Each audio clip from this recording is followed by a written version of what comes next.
Well, good afternoon. Welcome to our Committee of the Whole meeting on February the 19th, 2019. Welcome to everybody that's in the gallery today. Call this meeting to order and ask councillors if there's any pecuniary interest under the Municipal Conflict of Interest Act. Okay, seeing none. The first item that we have on the agenda is a presentation about our Economic Development Strategic Action Plan. And we have Nancy Johnson here from McSweeney and Associates. Am I going to go right to Nancy, or are you going to introduce her? Yeah, why don't you do that, and then people know our approach that we took, and we'll give it right over to Nancy. Welcome, Pat. Thank you, Mr. Mayor, members of council. As many of you are aware and have been involved in the process, we hired a consultant last June to engage in a economic development strategy for the township.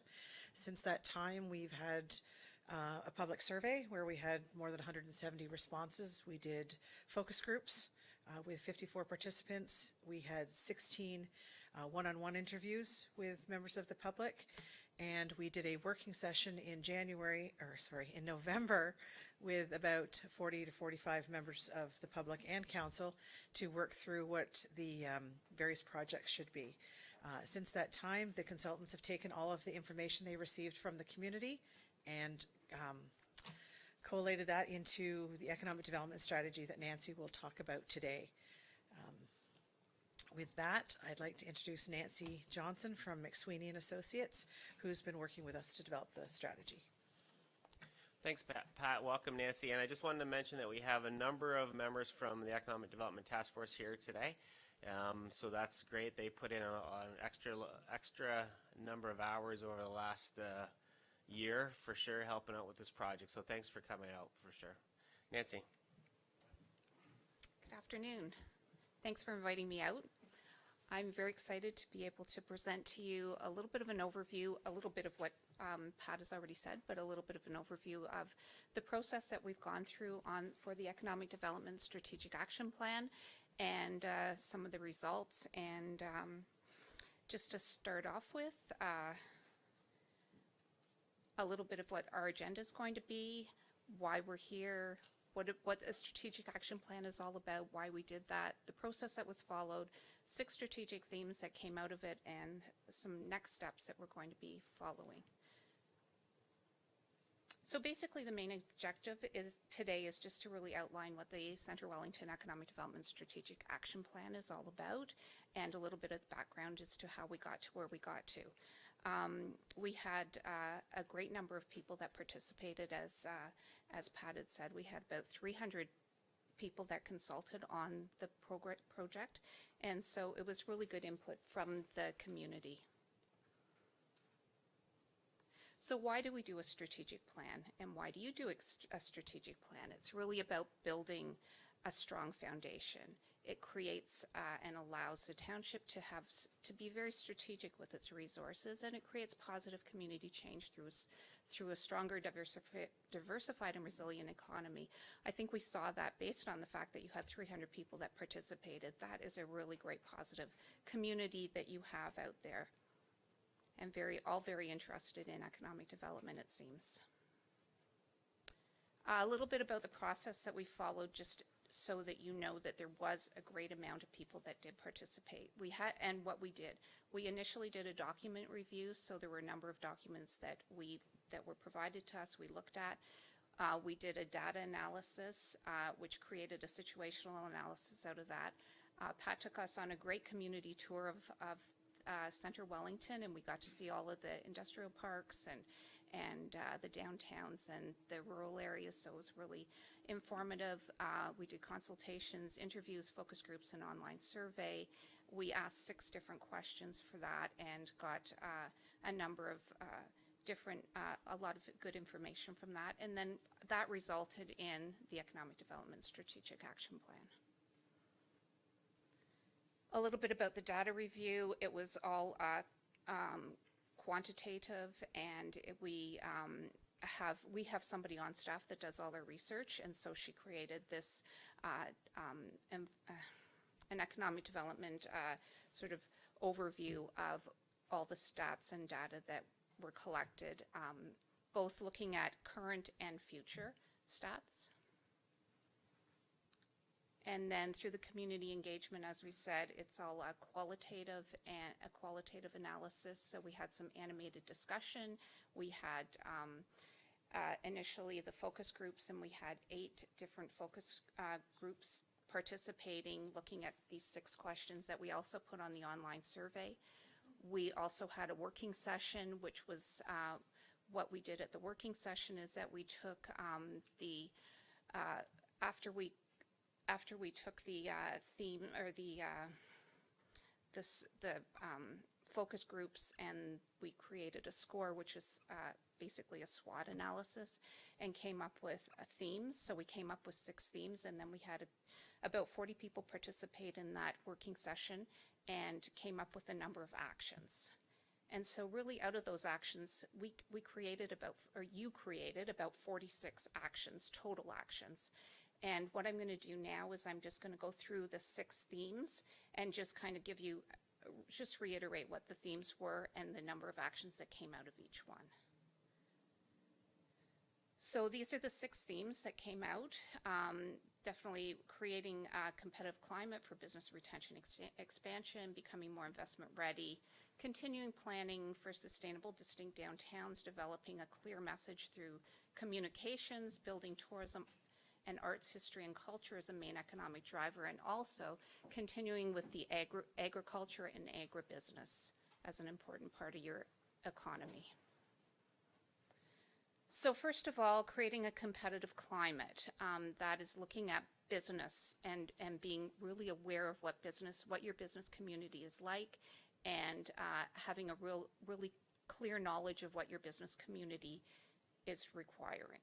And it's so looking at things like out of the actions that came out, there were 5 sort of very specific actions. And just a step back, I guess, I'm assuming that everybody has had a chance to look at the full-on strategy. So you know all the action items that are in there. So I'm not going to go through every action item, but there were 5 very specific ones there.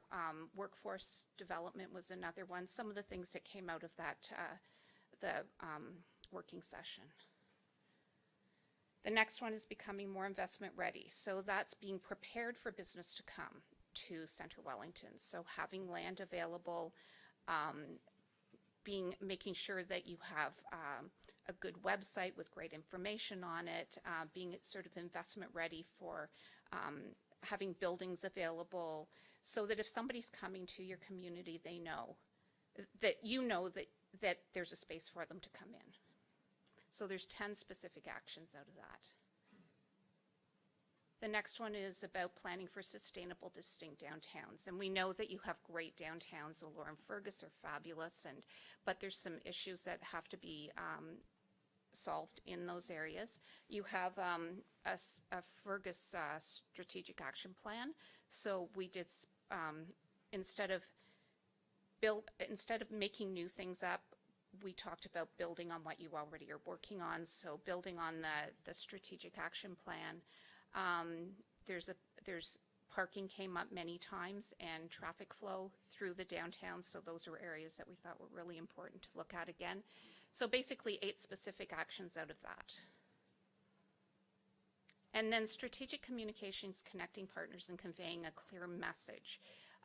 There was a lot of discussion about having better clarity between the different levels of government. So getting that information out to both the public and to the council and to the business community, and giving them an idea as to what it is that the county does versus the township, and being clear on that. And 4 specific actions were included in that one.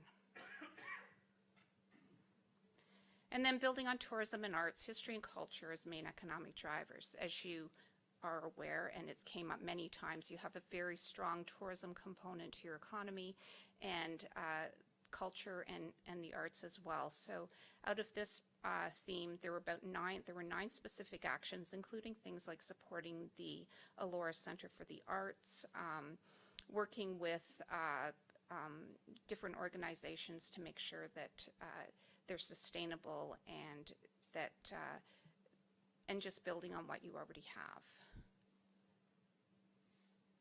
And the last one is continuing growing innovative agriculture and agribusiness. You have a very strong agricultural sector, which you know, and it's just working again with the farms and the farmers and the agricultural community to continue to maintain that strong agricultural component. This came out very strong. There was a discussion about possibly having an agricultural advisory committee. So there were 10 specific actions that came out of that area. And the last one was really, it's really not a theme, but it's basically the first priority that we felt was really, that came out strongly was that you need to have in place role clarity and resourcing for economic development, tourism, and planning and development. And that means both resources as people, as budget, in order to be able to move forward. So if you don't have enough people to support the program, then it's going to be more difficult to implement. There was also discussion about making sure that economic development is in constant sort of engagement with council, so council knows what's going on, knows what economic development is doing and what they're involved in. There was also a discussion about collaborating with the county, so continuing to collaborate with the county. You've got a good working relationship with the county, so it's maintaining that and making sure that you collaborate and are part of it. And working closely with the Wellington County Municipal Economic Development Group, being part of the county and being involved in that and attending and being there is really important as well. So those are my questions, or my answer, sorry, my presentation. Your questions. Do you have any questions? Thanks very much, Nancy. I know it was a pleasure working with Ian and Nancy. They did a really good job facilitating this project. They came up with some very specific recommendations moving forward, which is really, really good. And I forgot to mention this before, but this plan was, the larger document was reviewed, discussed at length, and unanimously approved by the Economic Development Task Force. So it has gone through that group already, and that's why they're here, because they're very interested in us being able to move forward with this. So, so thanks for the presentation, Nancy, and just turning it over to questions from council. Councillor Kitchus.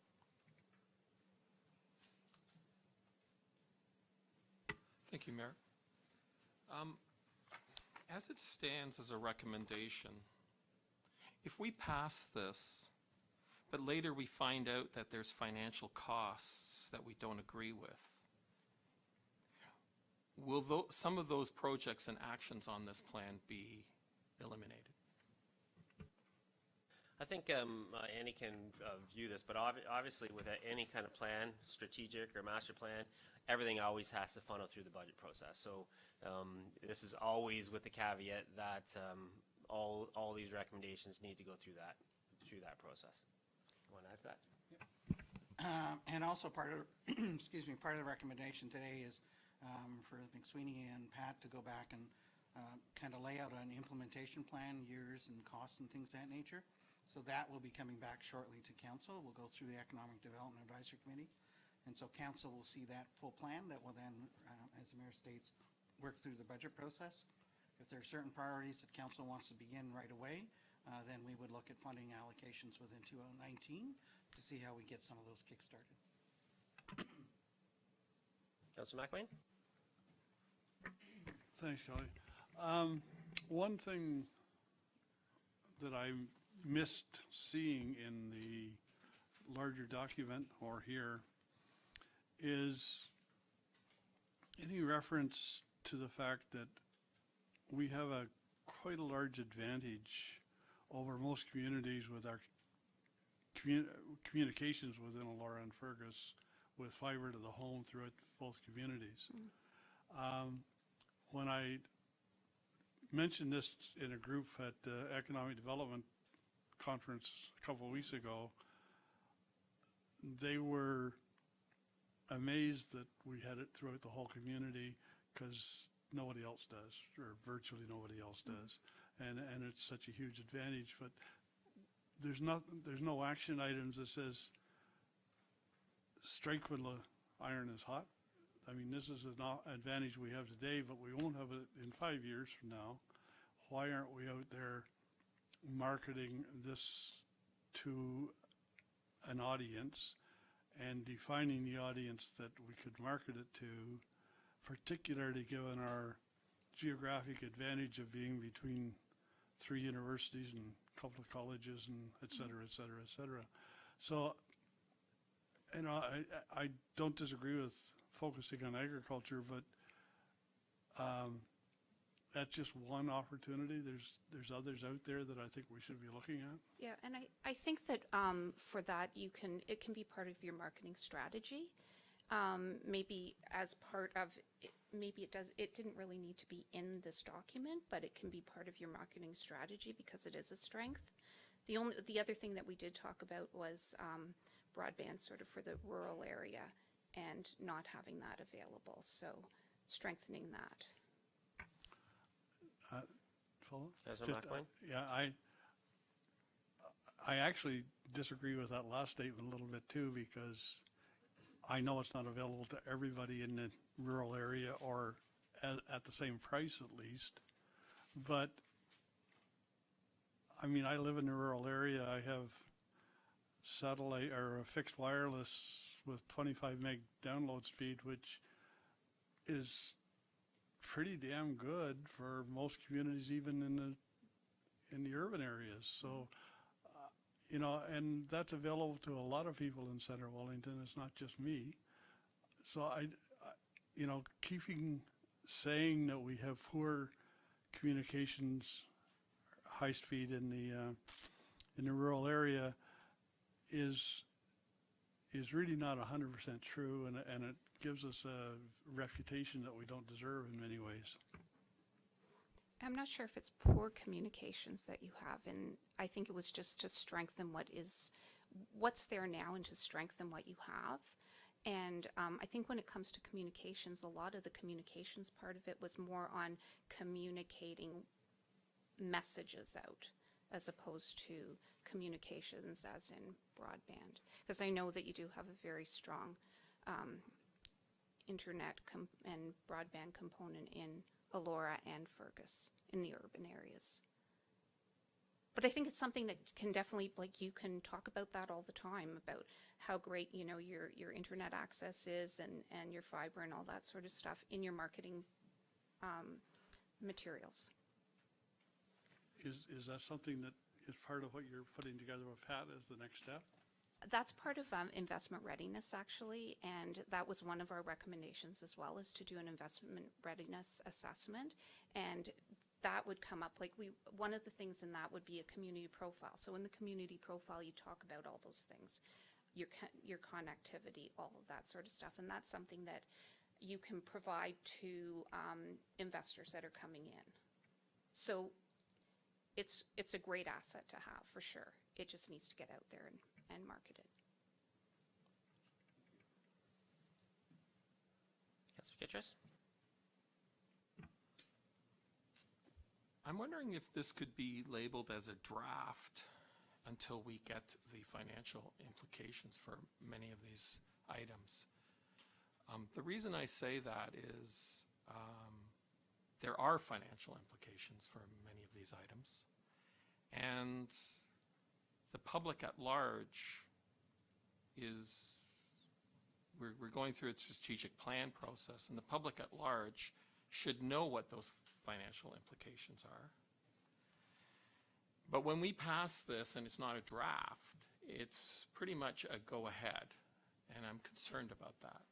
So I'm wondering whether we could say this is a draft until we see the financial implications for this, and the citizens get to say something about this because they'll have a fuller picture when they make comments about this. I mean, my comment about that is that this is no different than any plan that we do. Like, we have to get a direction from council to move on anything. It's always, just like it says in the recommendation here, that it's directing staff to report on the implementation options. So any plan that we do, it establishes direction, but it's always contingent on the financing. So I don't see why this should be a draft any more than any of our plans should be a draft. It's when we determine the direction that we go in, then we cost it out. And that's what our CAO just mentioned. That's the next step in the process. So I'm not sure what putting a draft on it does. Like, we know everything's always contingent on money. Councillor Van Leeuwen?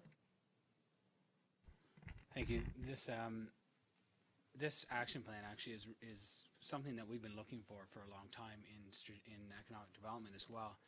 Mostly because, again, trying to keep in mind it's high enough level that it gives us the ability to say this is the direction we want to go, but it doesn't say you have to do this exact item on it. So, like, if you read through it, it says celebrate local business. You can do it in multiple ways.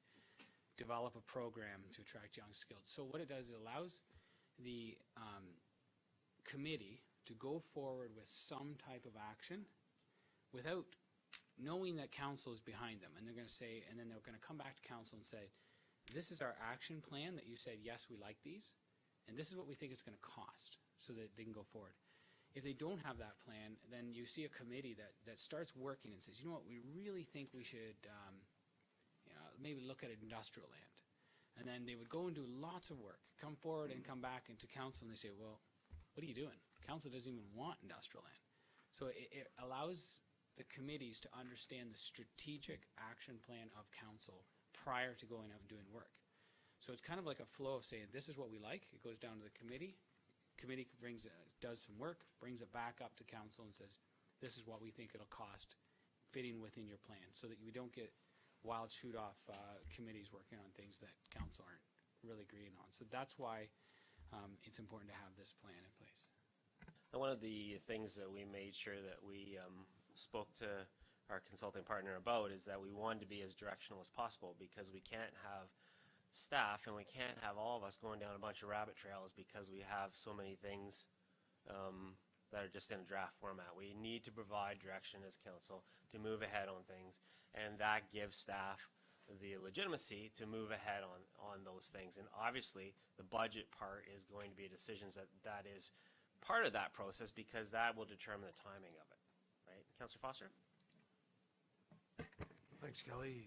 To be clear then, anything over $5,000 will come back to council for approval under this plan, or as is our practice.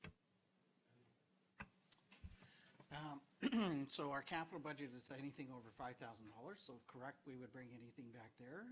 Pat does have some dollars in the operating budget the council approved with regards to marketing and things of that nature that will continue to move forward. And some of these actions may be small items that we're able to do. But any large expenditures will need to come back to council and be approved through the budget process. Or, as I mentioned previously, if there's certain items that we want to move forward in 2019 that we feel are strategic and a priority, based on our discussions also with the Economic Development Committee, and when we bring back the implementation plan, we will identify those as well as funding sources for council to review and to approve. Councillor McCray? Thank you, Mayor Linton. I have to say, as a high-level strategic document, it's impressive. Thank you. And it'd be a pity to leave this thing sitting in draft format. I think we need to look at it for what it is, which is a high-level strategic vision of where we need to focus. And then the tactical aspects, that's where you get into the bits about how much is it going to cost. But from a strategic point of view, it sets a direction for where we need to go. And in that case, I see it as impressive. Councillor Dusmore? I think it only makes sense that we adopt the plan so that they know what it is they're developing a budget for. If they don't have the strategies to develop the budget, what are they developing a budget for? So I think that's the first process, is to adopt a plan, have them come up with a budget, and then bring it back to us. But I concur that it's a good plan. Councillor Kitchus? As a strategic plan, it has all the aspects of good actions and positive outcomes. And I'm for responsible economic development. I sat on economic development for 4 years in the last term. And I've been in business for 30 years, and I've made $60 million on one business that I have. And I've paid $1 million in property taxes. I consider myself an expert taxpayer. I entered politics because I thought my business experience would add to the municipality's abilities to do a business plan and an economic development, because I have those skills. And during the last strategic plan, over 4 years ago, I suggested buying land in the strategic planning process. And it was laughed off, and it wasn't even put as a question in the strategic plan. But now it's one of our pet projects. And I've always encouraged real economic development. And I have tried to add to that when I was on council. There are some things that I disagree with, and that's probably why I'm not on economic development anymore, because I believe in accountability to the taxpayer. This marketing plan for economic development is a business plan that sets out admirable goals. And I participated in the strategic plan consulting process. So just point of order, is there a question for the consultant, or can we let her sit down? She can sit down, Thanks, Thank you. Nancy, Thank appreciate you. that. because this is for council. But I don't believe this is an economic responsible plan, because it's incomplete.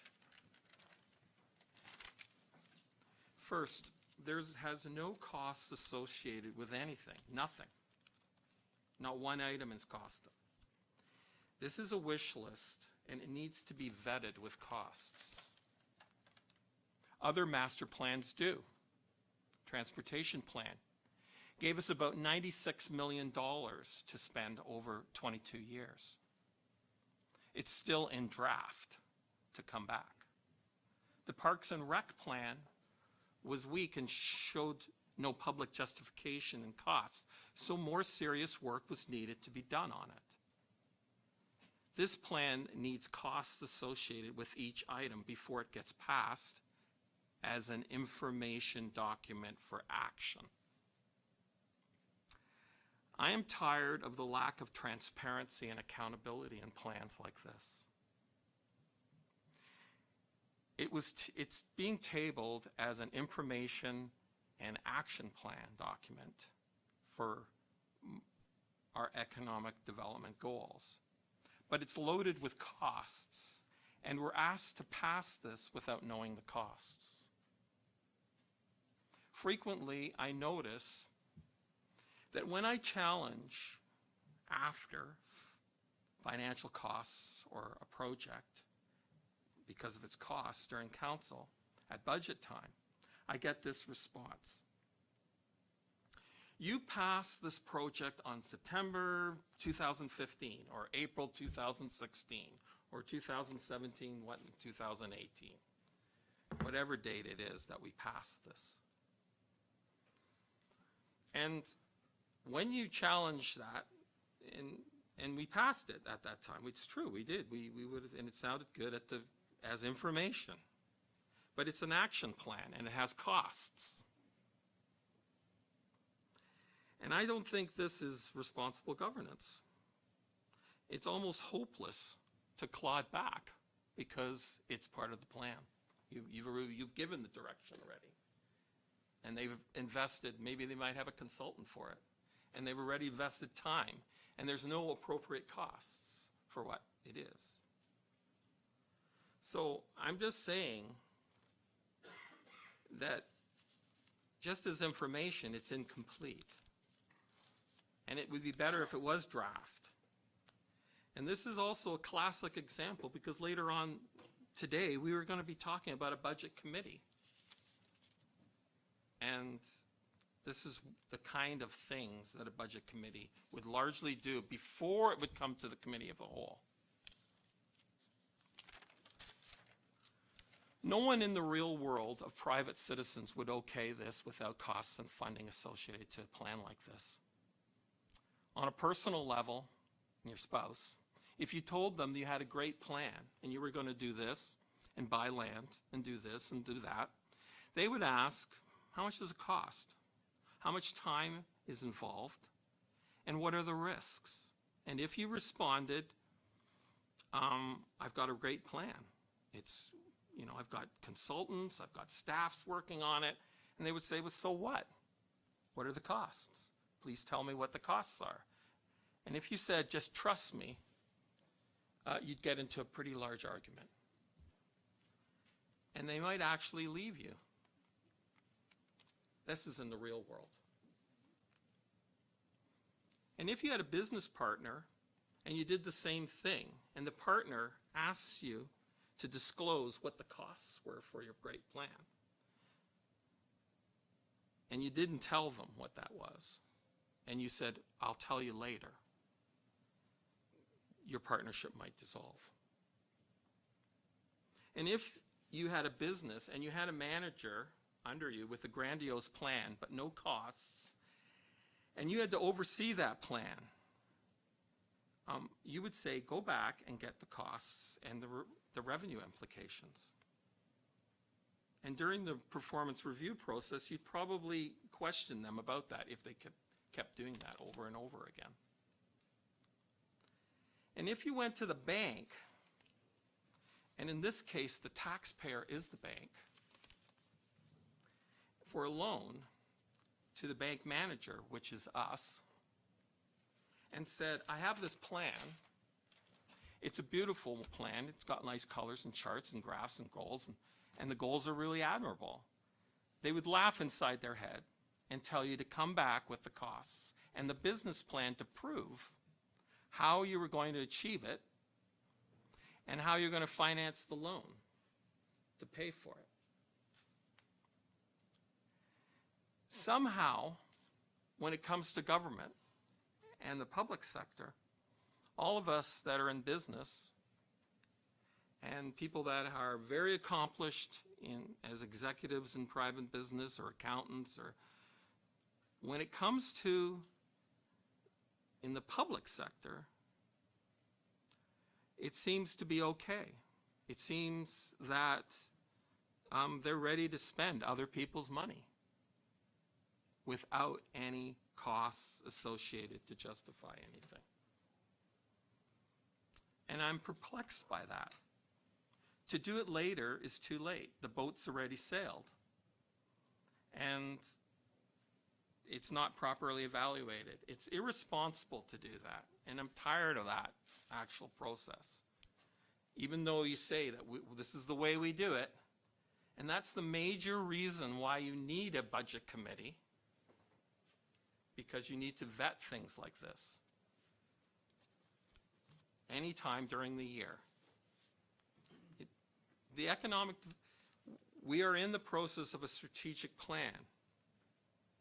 And if we pass this, it's actually putting the cart before the horse. This plan is made a strategic plan with special interests, a certain group of people, business people, people that will benefit from business, but it's not the general public, which is the bank. The public should be consulted and should see the important feedback of what are the costs. Ordinary taxpayers are the bank for this business community economic development plan. And ordinary taxpayers need to be consulted first. And it makes a sham of a strategic plan not to give them a chance for input when they know the costs, because they're the ones paying for it. Some of these items of land purchase is a 30-year loan and debt. The staff and expert consultants are not paying for it. The people are. And that's why I'd like to make a motion. I move to defer passing this economic development strategic action plan until we get, number one, costs associated with each action item to evaluate them properly. Number 2, determine the tax and debt implications for the taxpayer. Number 3, post it as a draft on the website with the costs associated with each item. And number 4, perform a survey doing the strategic plan with the public about the cost, tax, and debt implications, and ask the public this question. Do they want to increase taxes and debt for this economic development plan? Or use non-tax monies from the OLG to fund this economic development land or purchasing land? This should be part of the strategic plan consulting. And the summary of OLG funds from 2005 to 2018 attached to allow the public to make an informed decision when we get their feedback. If someone seconds this, I would like a recorded vote.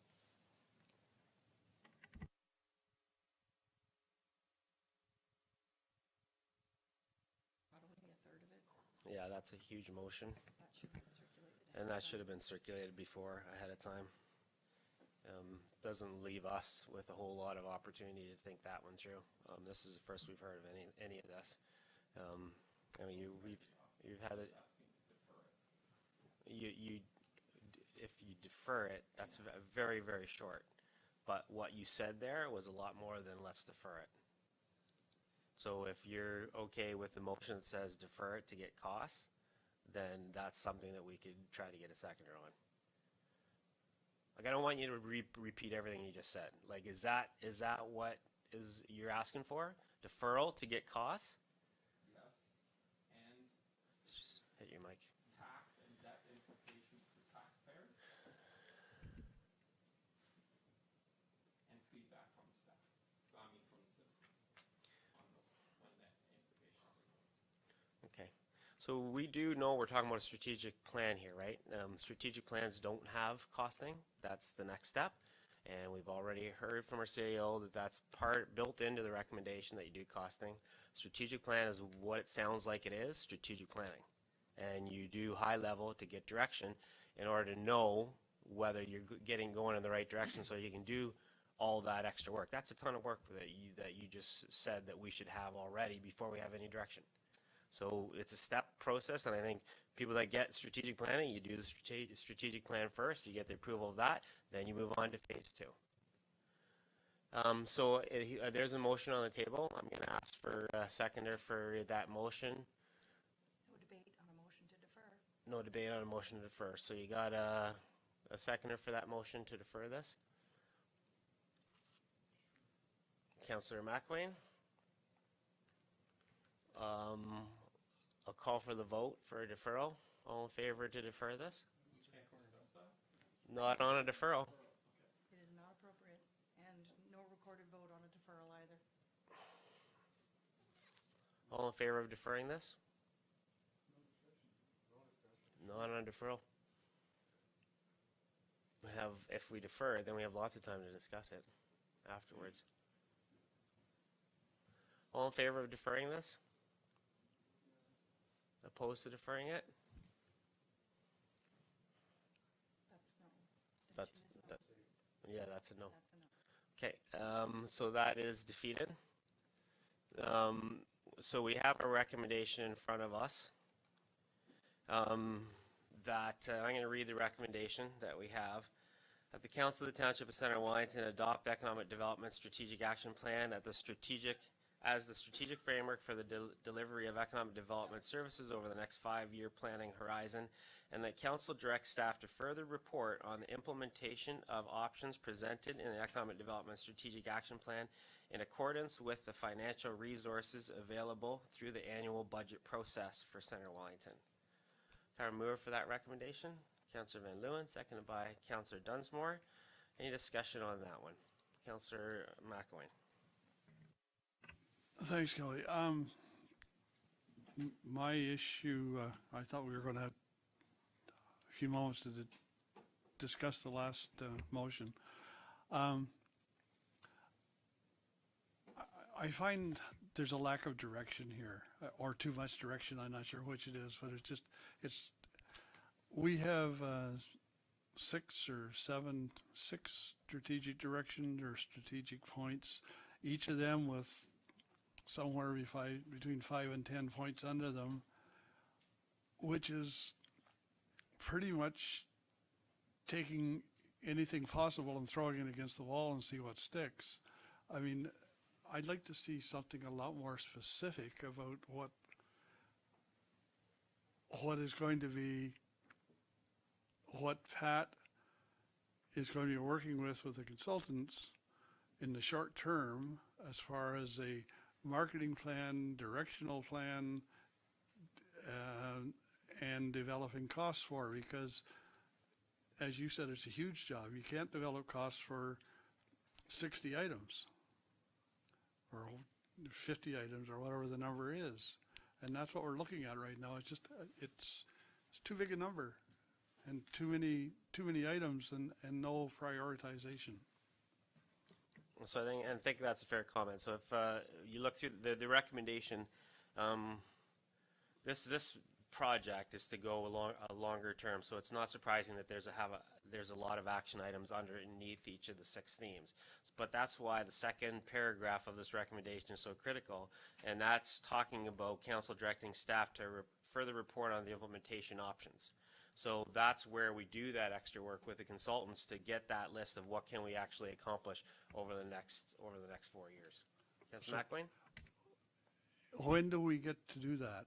I mean, is this before the next step, or is this part of the next step, or is it after the next step comes back to us for discussion? Yeah, as I say, there's just so many things here, and some of them are very valid. Some of them are gray at the most, and there's no priority, and we're not getting an opportunity to do any prioritization.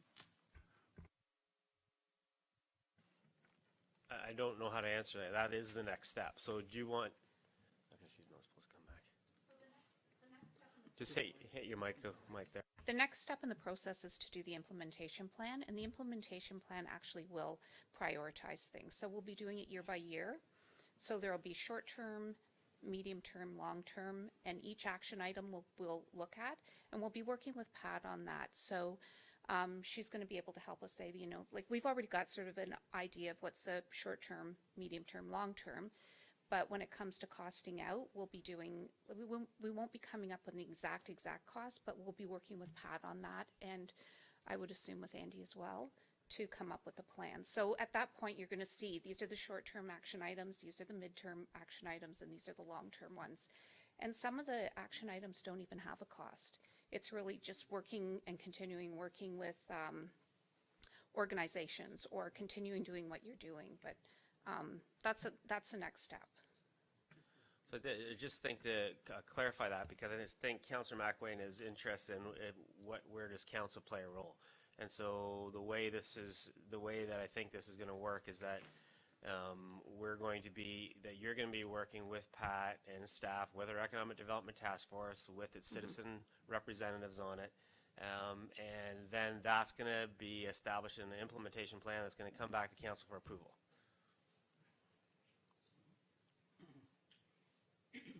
Councillor Van Leeuwen? Thank you. Just as a comment, because I don't like how the feeling of some of the previous comments towards the aspect of us being irresponsible with the taxpayers' money. It feels like we haven't really addressed that. And I really do think that we should recognize that this plan is coming to council as our strategic plan.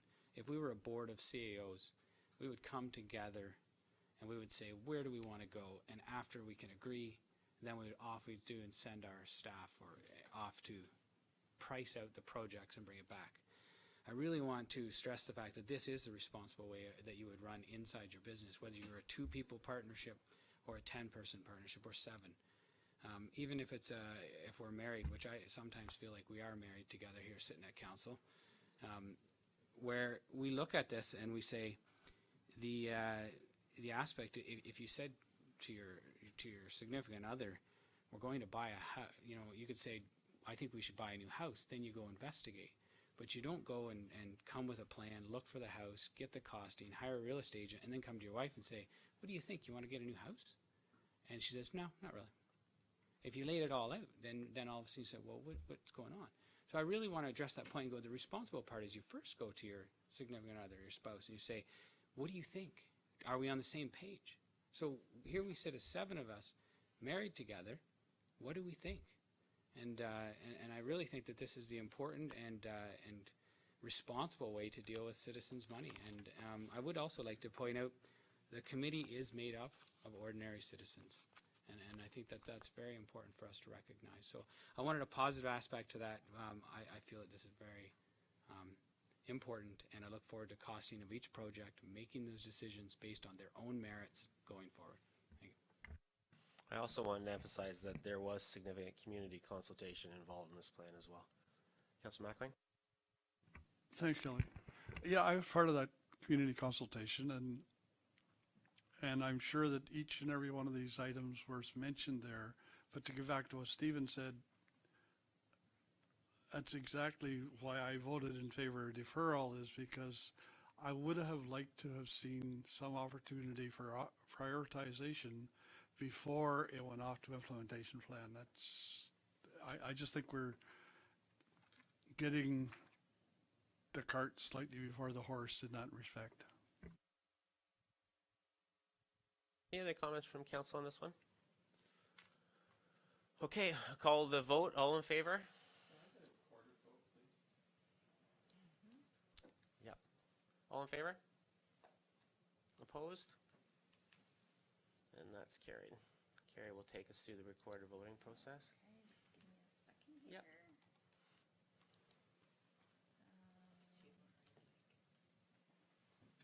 Oh, yeah.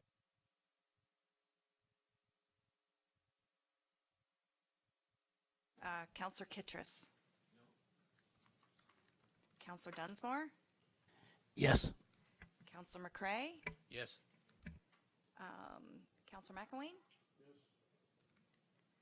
Counselor Van Leeuwen Yes. and Counselor Foster. Yes. And Mayor Linton, my apologies. Yes.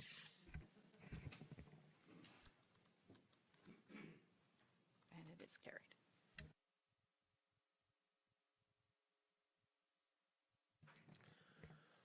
Okay, thank you very much, Nancy, for coming to present. Thank Ian for all the work that he did as well. And thanks to the Economic Development Task Force for all the hours that you've put into this. And I really appreciate you representing the business community on our task force. So that's good. So we'll move on to, and you can feel free to stay for the rest of the time. We have some exciting things going on.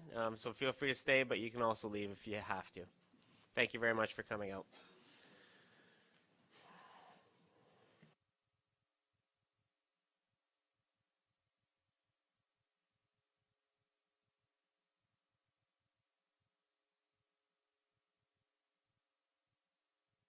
Okay, the second item we have on our presentations is our water standard of care, and we have Dino, our manager of environmental services, here with us today. Welcome, Dino. Good afternoon, Mayor Linton, members of council. So I come to you today to deliver some information regarding your role in the provision of safe drinking water and the standard of care. Some of you may have already had some of this training, so forgive me if it sounds repetitive. However, it's a good refresher, and for those who haven't, I think it's great information for you to have as you move forward throughout your term. So, on behalf of Environmental Services, thank you, Mayor Linton and members of council. I'm pleased to be here today with you today to share information on the standard of care that is delegated to Municipal Council regarding the provision of safe and reliable drinking water. We have a 20-minute presentation to cover the standard of care related to source water protection and the provision of drinking water. We'll provide you with the information related to the following, the standard of care, there we go, standard of care, the Safe Drinking Water Act, water services quality policy, protecting drinking water, managing our risks, and our summary and annual reports. This presentation is a condensed version of the Walkerton Clean Water Center classroom course. It's a full-day course, and should you be interested to learn more, please follow up with me, and we will work together to coordinate further training or information. And I'd like to just reiterate, there we go. Water services staff are here to support you. I encourage you to contact me with any questions or concerns you may have, or questions or concerns you may receive from residents regarding your drinking water or wastewater for that matter. So let's begin with what and why. What is a standard of care, and why was a standard of care established? Certainly we can all recall the E. coli outbreak that occurred during May 2000 in the town of Walkerton. The outbreak resulted in 7 deaths, caused thousands more to become sick, and simply from drinking their tap water. This preventable tragedy led to the Walkerton Inquiry, which was led by Justice Dennis O'Connor. The outcomes and recommendations of this inquiry continue to reform and enhance water legislation and management standards in the province of Ontario, other provinces, as well as other countries. A key recommendation from this inquiry is as follows. Given that the safety of drinking water is essential for public health, those who discharge the oversight responsibilities of the municipality should be held to a statutory standard of care. The Safe Drinking Water Act assigns council as the owner of the drinking water system, and as the owner, that standard of care requirement is applied to council. So what does standard of care mean to council? Well, Part 2 of the Walkerton Inquiry recommended that Ontario, the Government of Ontario that is, develop a Safe Drinking Water Act.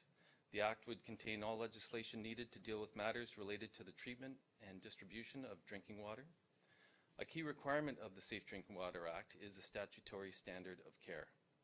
This requires that municipal officials must practice due diligence to protect human health when making decisions that could affect drinking water.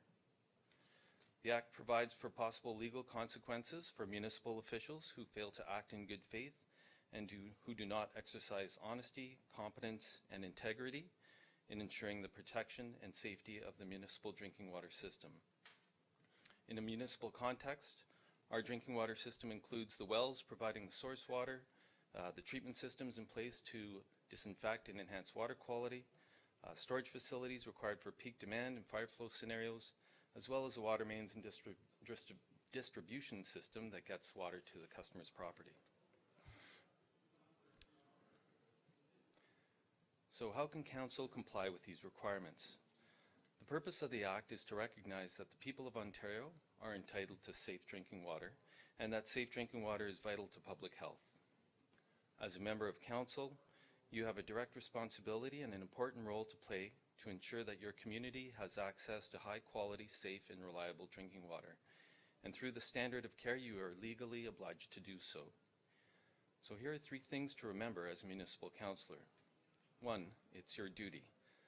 The Safe Drinking Water Act prescribes that standard of care with oversight responsibilities for the municipal drinking water system.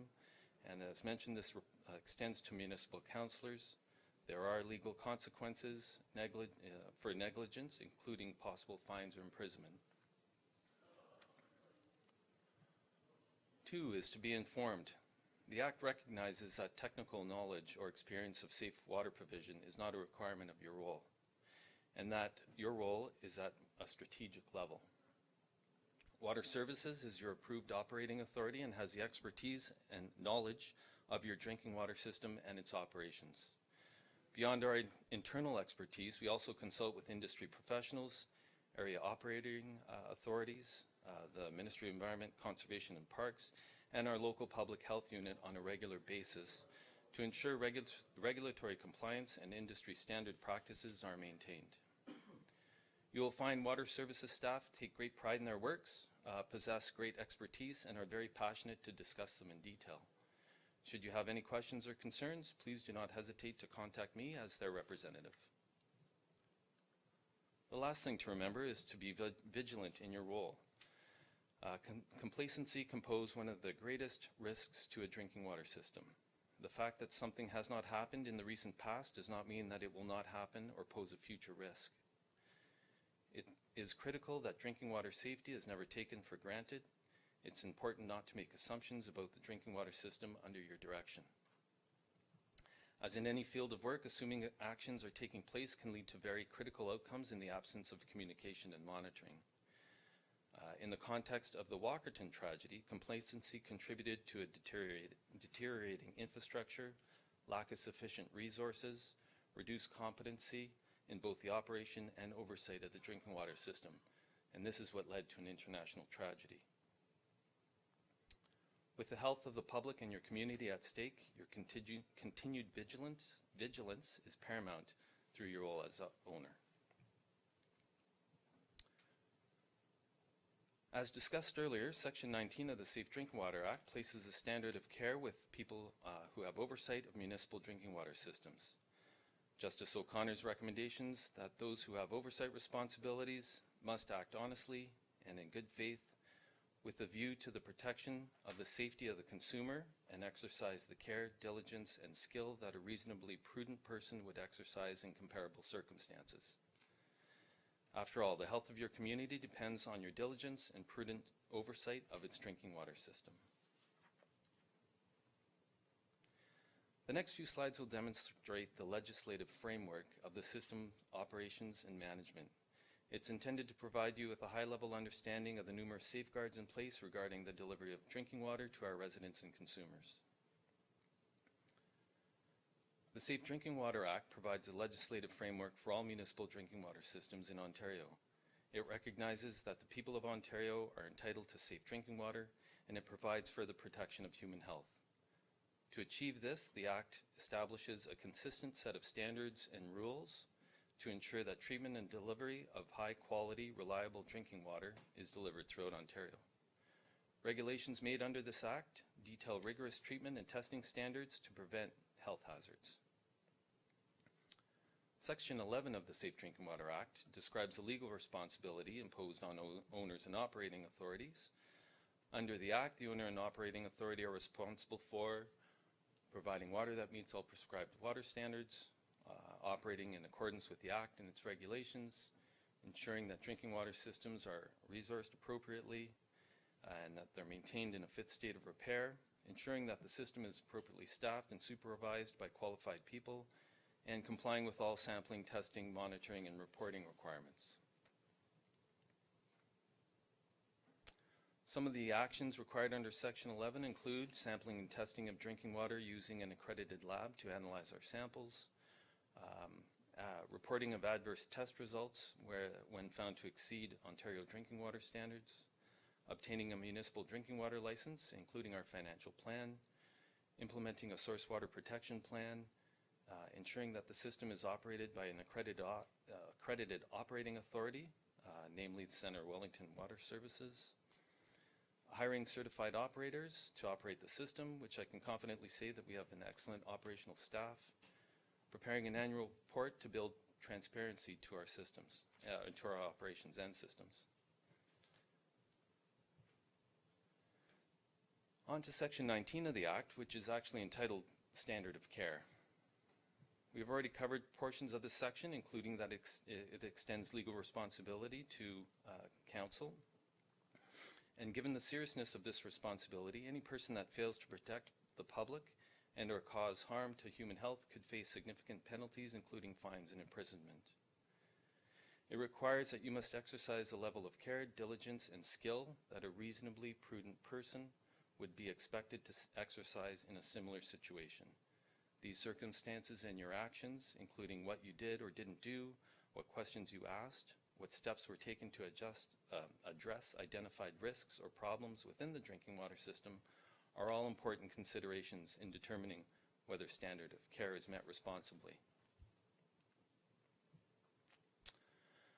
So although this responsibility and consequences can seem extensive, a regulatory framework is in place to create a safety net. Through Justice O'Connor's report, the province has established Ontario's drinking water safety net. This is a multi-barrier approach applied to the provision of safe and reliable drinking water. The multiple barriers that are put in place through regulation to ensure that a failure in one barrier will not lead to an outbreak event.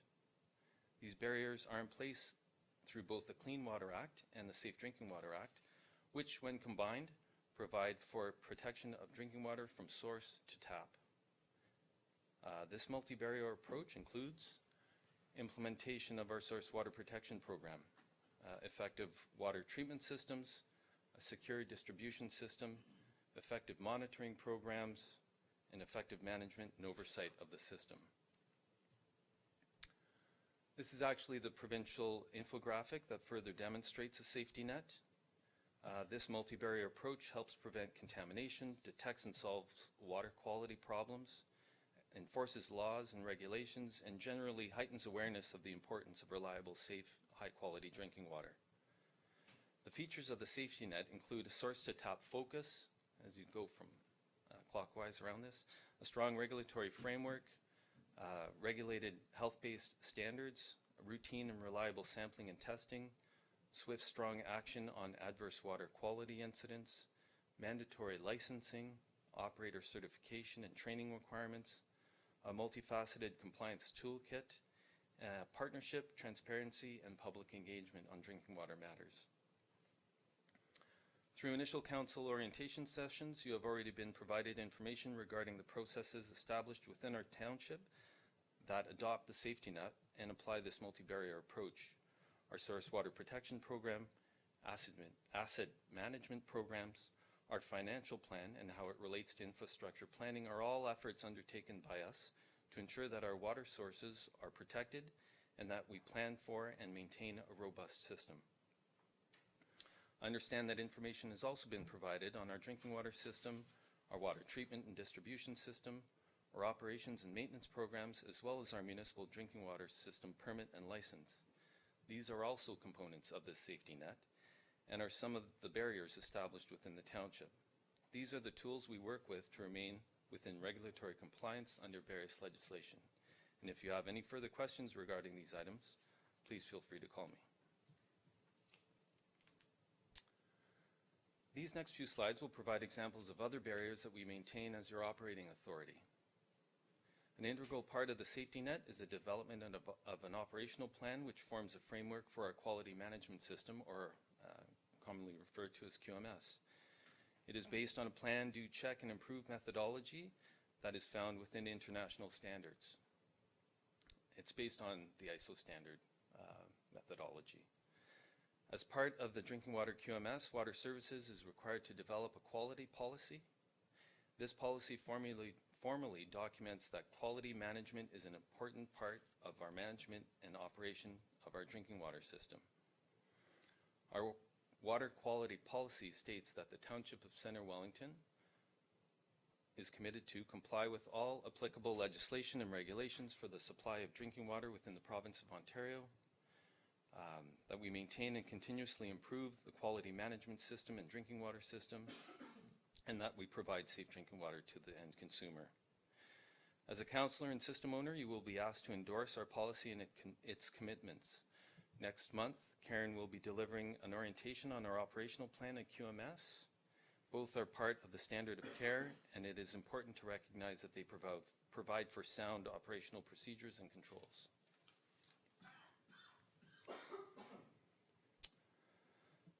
Water Services provides for diligent operation, oversight, and management of your drinking water system.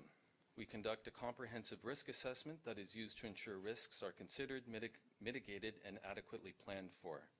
This process ensures that we maintain vigilant effort on your behalf to assess our system and to apply sound decision-making when assessing risk. An annual review, including a drinking water risk assessment, is completed in conformance with our QMS. This annual process helps us to identify and mitigate risks and hazards through ways that may require long-term planning. The process may identify capital renewal and system improvements to ensure compliance with water legislation. These are typically concluded through capital projects which would require council approval. The risk assessment develops the information needed by council to better understand the risks, the potential likelihood, and the impacts to public health. An example of mitigating risk that occurs in all municipal drinking water systems is our backflow prevention program. Backflow occurs when the flow of water in a supply line is reversed and water flows backwards from a consumer's property into our drinking water system. If this occurs, contaminants from the property can flow backwards into our system and contaminate the entire system. You may recall the backflow event that occurred in Stratford during March 2005. This occurred when cleaning products from a car wash backflowed into the municipal water mains and contaminated their drinking water system. Backflow prevention devices are engineered mechanical devices which are annually certified to ensure water can only flow one direction, and that is into the property. Our backflow prevention program is defined in our bylaw as well as through the building code. It provides for a risk-based assessment of the threat to public health posed by the business. The risk assessment also considers emergency response, and the township is required to maintain up-to-date emergency response plans. As a system owner, you should be aware that Water Services maintains and reviews an emergency response plan to address emergency management. Our plan undergoes regular mock exercises to provide staff with the practice, knowledge, and readiness to react to emergencies. As part of emergency management framework, our infrastructure services is an ONWARN member. ONWARN is the Ontario Water Wastewater Agency Response Network. This province-wide program provides a community of utilities that support each other during times of emergency through human resource or equipment support when requested, and conversely, we may be called upon for such support or resources if other member municipalities in the event of a local emergency.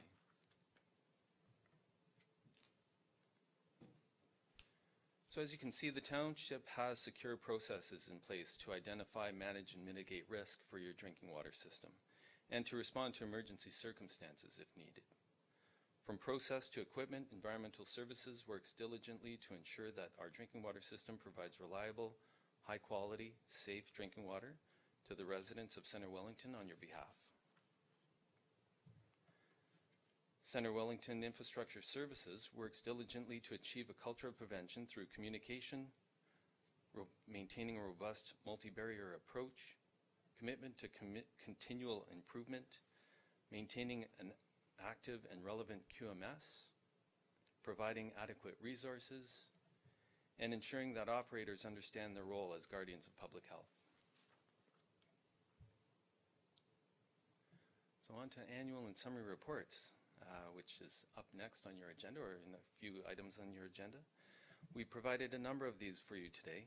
As required under the Safe Drinking Water Act, Water Services prepare annual reports and summary reports. And under the Clean Water Act, a source protection annual report is completed by Kyle, our risk management official. These reports are released and presented to Council during the month of February. It will be at this meeting specifically. These reports provide information regarding your drinking water system, including a description of drinking water system and chemicals used, a summary of our test results, including adverse test results and a description of actions taken to correct the problem, a description of major expenses taken to install, repair, or replace equipment, information about any requirements that were not met under the Safe Drinking Water Act, a description of measures taken to correct any failures, comparison of the system's flow rates from previous years to help us assess existing and planned water use. These are intended to demonstrate proper management, operation, and maintenance is being completed on your system. So that brings us to the end of today's presentation. On behalf of Water Services and Infrastructure Services, I thank you for your attention and participation, and I welcome any questions you may have. Thanks, Dino, and thanks to all the staff who do such a great job and make sure they're managing our water quality. That's awesome. And just wanted to mention that Councillor McCray is the council rep on our QMS committee as well. So any questions from staff? Or sorry, questions from council. Councillor McCray. Thank you, Mayor Linton. Dino, is there a plan to have all of our municipal water users on a backflow prevention device? Including residential? Yes. I think Brett might be able to speak more to that. Our backflow prevention program deals strictly with ICI and protection between property and our system on industrial, commercial, and institutional buildings. Colin wants to add to Colin that. wants to add to I'm getting the sense that Colin wants to add to it. I'm just really receptive that way. Yeah, thanks. So just to add what Dino's saying, so we do have it included in bylaw. So right now, as Dino mentioned, our bylaw just covers the ICI sector, so industrial, commercial, institutional properties. And those ones are really the higher risk. Residential, it's more the properties that may have some sort of, activity on site that may cause that, what Dino described, that water being pushed back into the system. Typically, residential properties don't have that level of risk. Councillor McCray? So everyone that should have a backflow preventer in terms of an ICI has one? Correct, yeah. So that's correct. And there's follow-up. That's quite a bit of the effort is actually following up. There's an annual testing and certification process for those backflow. There's some nodding going around, yes. Sorry. But that's an important part of the process because just to verify they're still in place, they're still functioning. Yeah. Anything else from council? Councillor Foster? Thank you, Mayor Kelly. Do you know, how many water operators do we have, and how often do they do the testing that you've just described to us? We have, through you, Mayor Linton, we have 6 water operators that work in water services. We have additional operators that work in wastewater services that we use in the event of emergency and contingency planning and that sort of thing. Physical water tests are done daily at all well sites. In the distribution system, we do twice a week. With that said, we have continual monitoring at all of our well sites and some of our distribution locations, all 4 towers that monitor water quality 24/7, specifically pressure,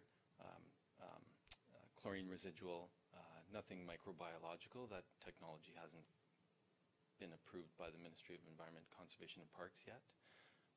However, we do have an alarming system in the event that any of our chlorine residuals drop to a level of concern.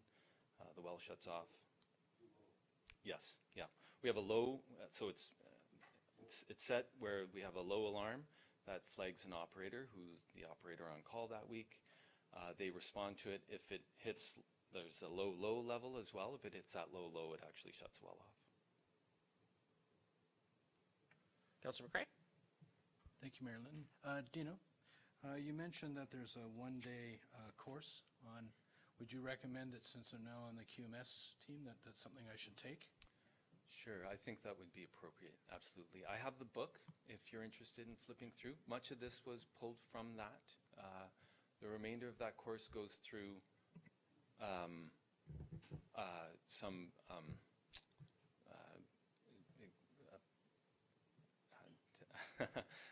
events that occurred and their assessment of how and why it occurred. So they go through the Stratford event, they go through Walkerton in detail, they go through North Battleford, and I think one more, the cryptosporidium outbreak in the States, in Minnesota.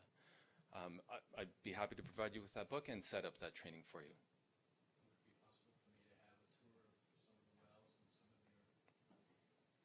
Tomorrow morning at 7. I'm there at 6:30. Just speaking to that, Councillor McRae, so as we mentioned during the budget process, we will be setting up a tour for all of council through a variety of our facilities, but obviously as being on the QMS committee, we can get that coordinated for you sooner. Councillor Kitchus? Thank you, Mayor. In the previous council, we had a full day, and I guess we looked at all that stuff. Is that not mandatory, or is that just is that changed? Is there any new information on that? Or is it not mandatory anymore? Or what about that course? Yeah, the course was never mandatory. I think it's recommended that counselors be provided the information needed to fulfill their obligations under the standard of care. And we were hoping today to have that delivered through this. Again, if there's anybody who feels that they need more information, we can follow up personally, or the Walkerton Clean Water Center course is certainly available. Andy? So last term of council, we worked countywide and we did provide that training. We did try to coordinate that this year. A number of municipalities decided not to proceed. It is something, if council's interested, that we will have a set-up session that we can bring them in for a full day. We wanted, based on the timing of the annual reports needing to be approved in February, we wanted to go through this today, but we're more than happy to set up the full-day training for all of staff, if that's, or all of council, if that's the desire of council. Thank you. Councilor Kitchus? I'm not sure whether this question can be answered by anybody right now here, although there are people here that have more legal understanding. If we know of water contaminants in our municipality, and we're treating those water contaminants in our system, but there are private well owners, are we obliged to inform them of contaminants?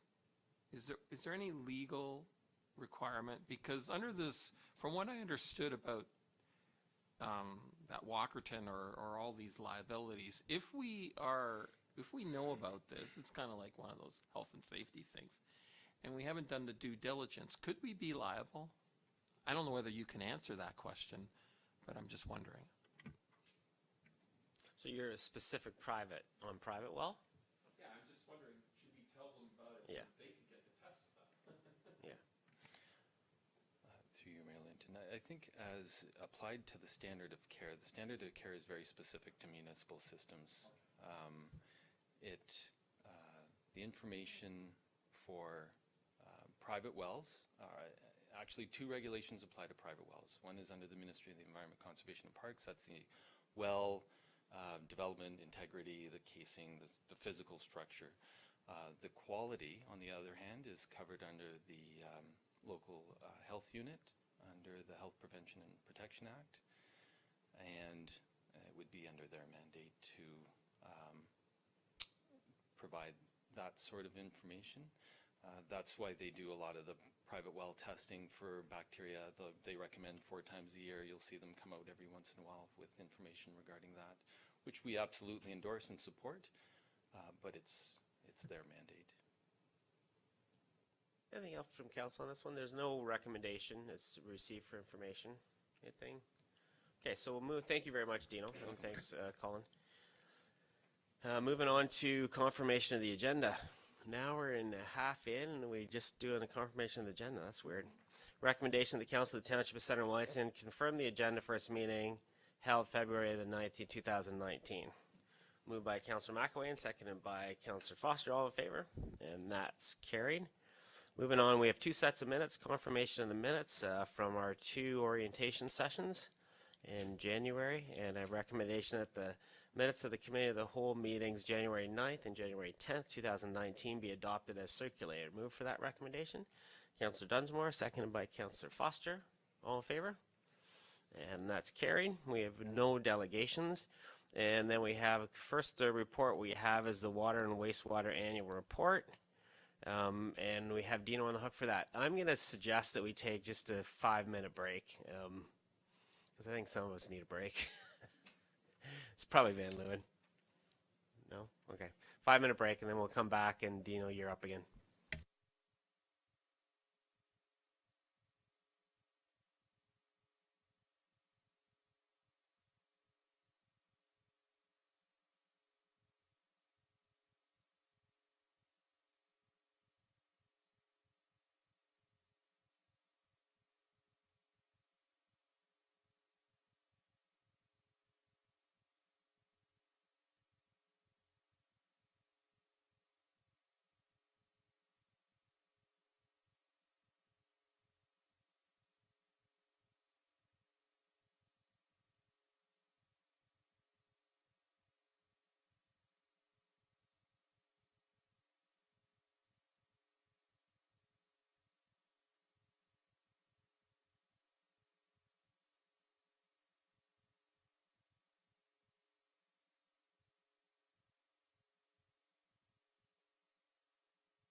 Okay, we'll get right back into it. So we have our water and wastewater annual report, and we have Dino here again. Welcome back.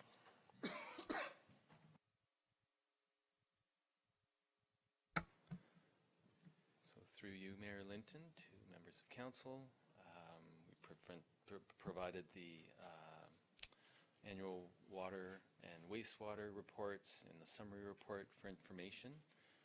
I'm happy to cover any information specifically that you're looking for. However, I thought I would just open the floor up to questions at this time. Okay, that makes sense. Let's get the recommendation on the floor, and then I'll open it up for questions. So I have a recommendation that the Council of the Township of Center Wellington receive as information the following 2018 water, wastewater, and source protection annual reports. Township of Center Wellington Drinking Water System Annual Report, the Township of Center Wellington Drinking Water System Summary Report, the Laura Wastewater Treatment Plant Annual Performance Report, the Fergus Wastewater Treatment Plant Annual Performance Report, and the Township of Center Wellington Risk Management Official and Municipal Annual Report. Can I get a mover for that recommendation? Councillor Foster, seconded by Councillor Dunsmore. Now I'll ask, we also have, there you moved on me. We also have Kyle, our Source Protection Officer here to answer any questions related to that as well. I turn it over to members of council. Councillor McCray. Thank you, Mayor Linton. I have several questions, so can I just ask them in one after the other? Yeah. Okay. Dino, on page 2 of the Fergus wastewater treatment report, it mentions in there that clarifier effluent is filtered seasonally between May 1st and September 30th before being discharged in the Grand River. Why isn't it treated year-round? Through you, Mayor Linton, to council. The requirement is specified within our C of A that seasonal filtration occurs. That's the primary driver, is the regulatory requirement. However, the science behind it is the receiving stream is not nearly as susceptible to the inflow as it would be throughout the summer months. Councillor McCray. My next question is on page 4 of the Fergus wastewater treatment plant, table 2 flow data. I was just curious, it shows the peak flow values for 2018 being 14,621, which is lower than the 2017 peak flow values that are 17,092, and the 2016 was 15,685. I'm just wondering why there's a drop. Again, through you, Mayor. The annual comparison year to year in peak flows is extremely susceptible to precipitation, seasonal precipitation. 2018 was an exceptionally dry year. This is part of what was presented to council last year, I believe, in terms of the infiltration and inflow study that's currently underway right now. It's going to help identify where some of these extraneous flows comes from through groundwater and through rain impacts. And by and large, that's primarily the reason for these various fluctuations in flows. So what I'm understanding is that due to the age of our system, we have sort of leakage going into the sewer pipes, which is then flowing into the wastewater treatment plants. So part of what you're doing with your monitoring system is identifying those particular streets where we've got some serious sewer problems that we can focus on for our 10-year budgets of where we should be doing our sewer replacements?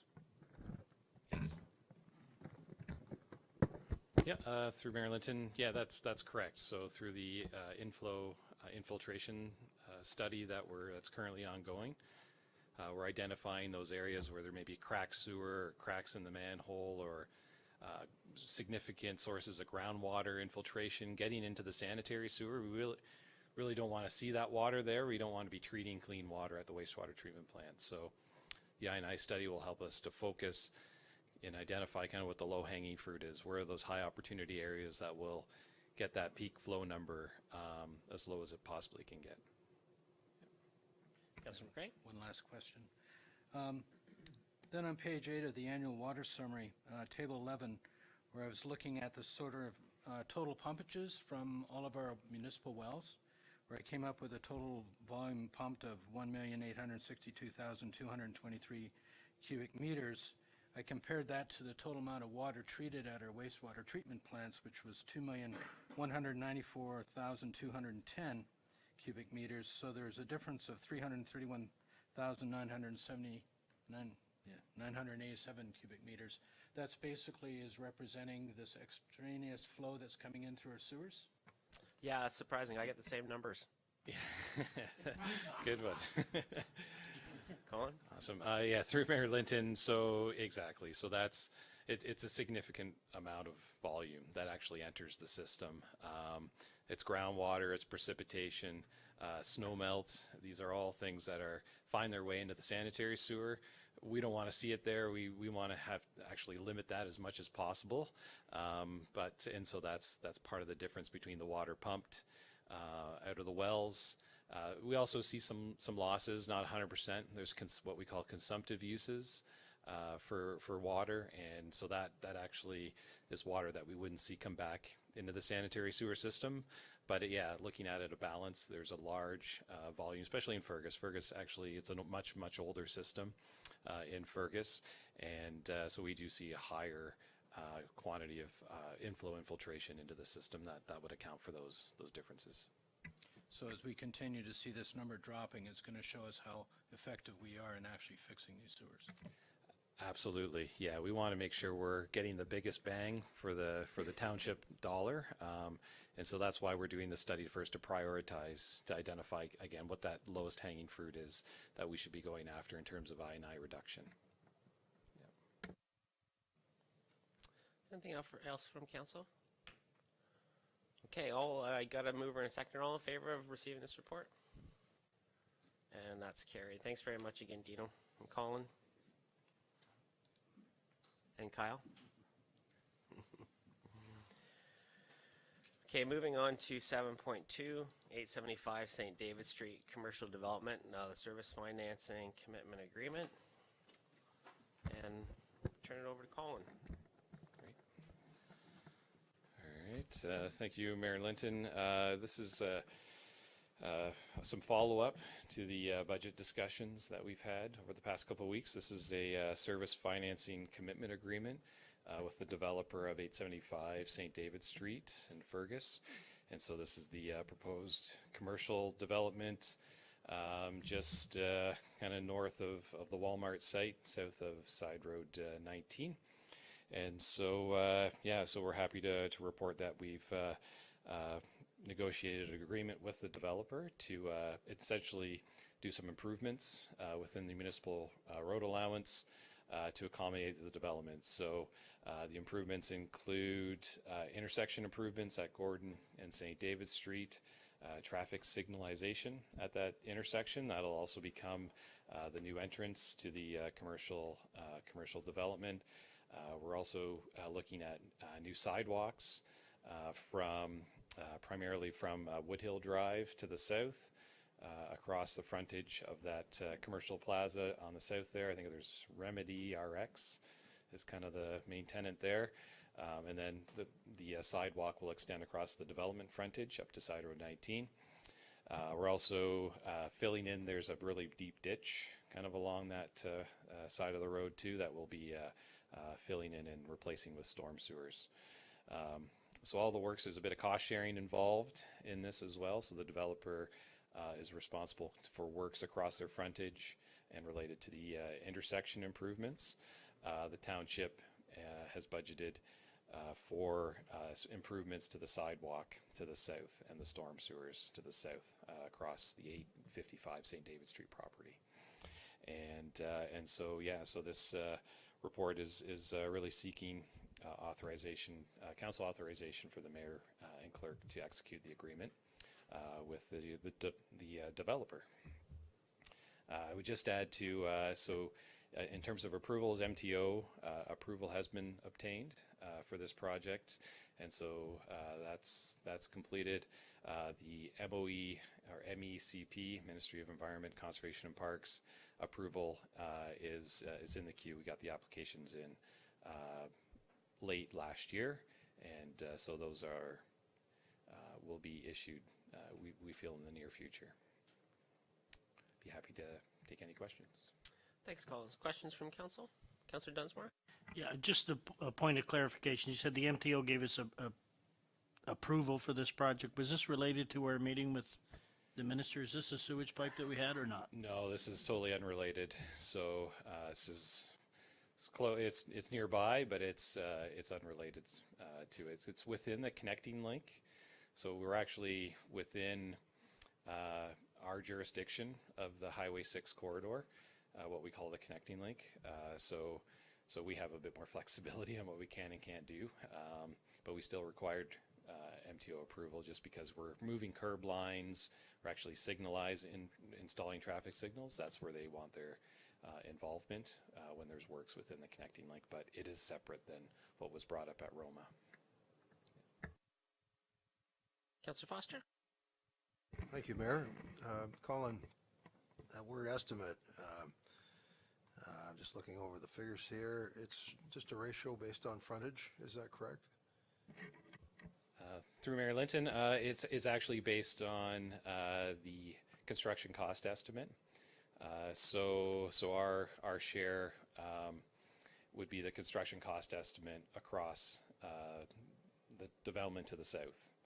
So essentially frontage, but based on actual, not just like a prorated based on lineal meters, but it's actually based on the construction cost estimate in those locations. Yeah. Anything else from council? Okay, I'll read the recommendation that the Council of the Township of Center Wellington authorize the mayor and clerk to execute a service financing commitment agreement with Fergus Developments, Inc. for the construction of an intersection improvements and municipal services related to the commercial development at 875 St. David Street, North Fergus, as outlined in report number IS 2019-01 dated February 19th, 2019. Can I have a move for that recommendation? Councillor McElwain, second by Councillor Foster. All in favor? And that's carried. Okay, moving on to 7.3, pregnancy and parental leave for members of council policy. We just did this at the county this morning. And we have our manager of HR here, Sandra. Welcome, Sandra. Good evening, Mayor Litton and members of council. Bill 68 included an amendment to the Municipal Act which entitles elected council and school board members to take time off for pregnancy and parental leave. The Act allows an absence of 20 weeks and requires municipalities to have a policy on pregnancy and parental leave. This amendment will become effective March 1st of 2019. The report before you includes a draft policy in accordance with the amendments to the Ontario Municipal Act. I would be pleased to take any questions from council. Thank you. Thanks, Sandra. Questions from council? Councillor Foster? Thank you, Mayor. Sandra, just reading the document here, it refers to pregnancy leave, but doesn't really specify parental leave for new dads in particular. Can you elaborate on that? Or maybe I missed it.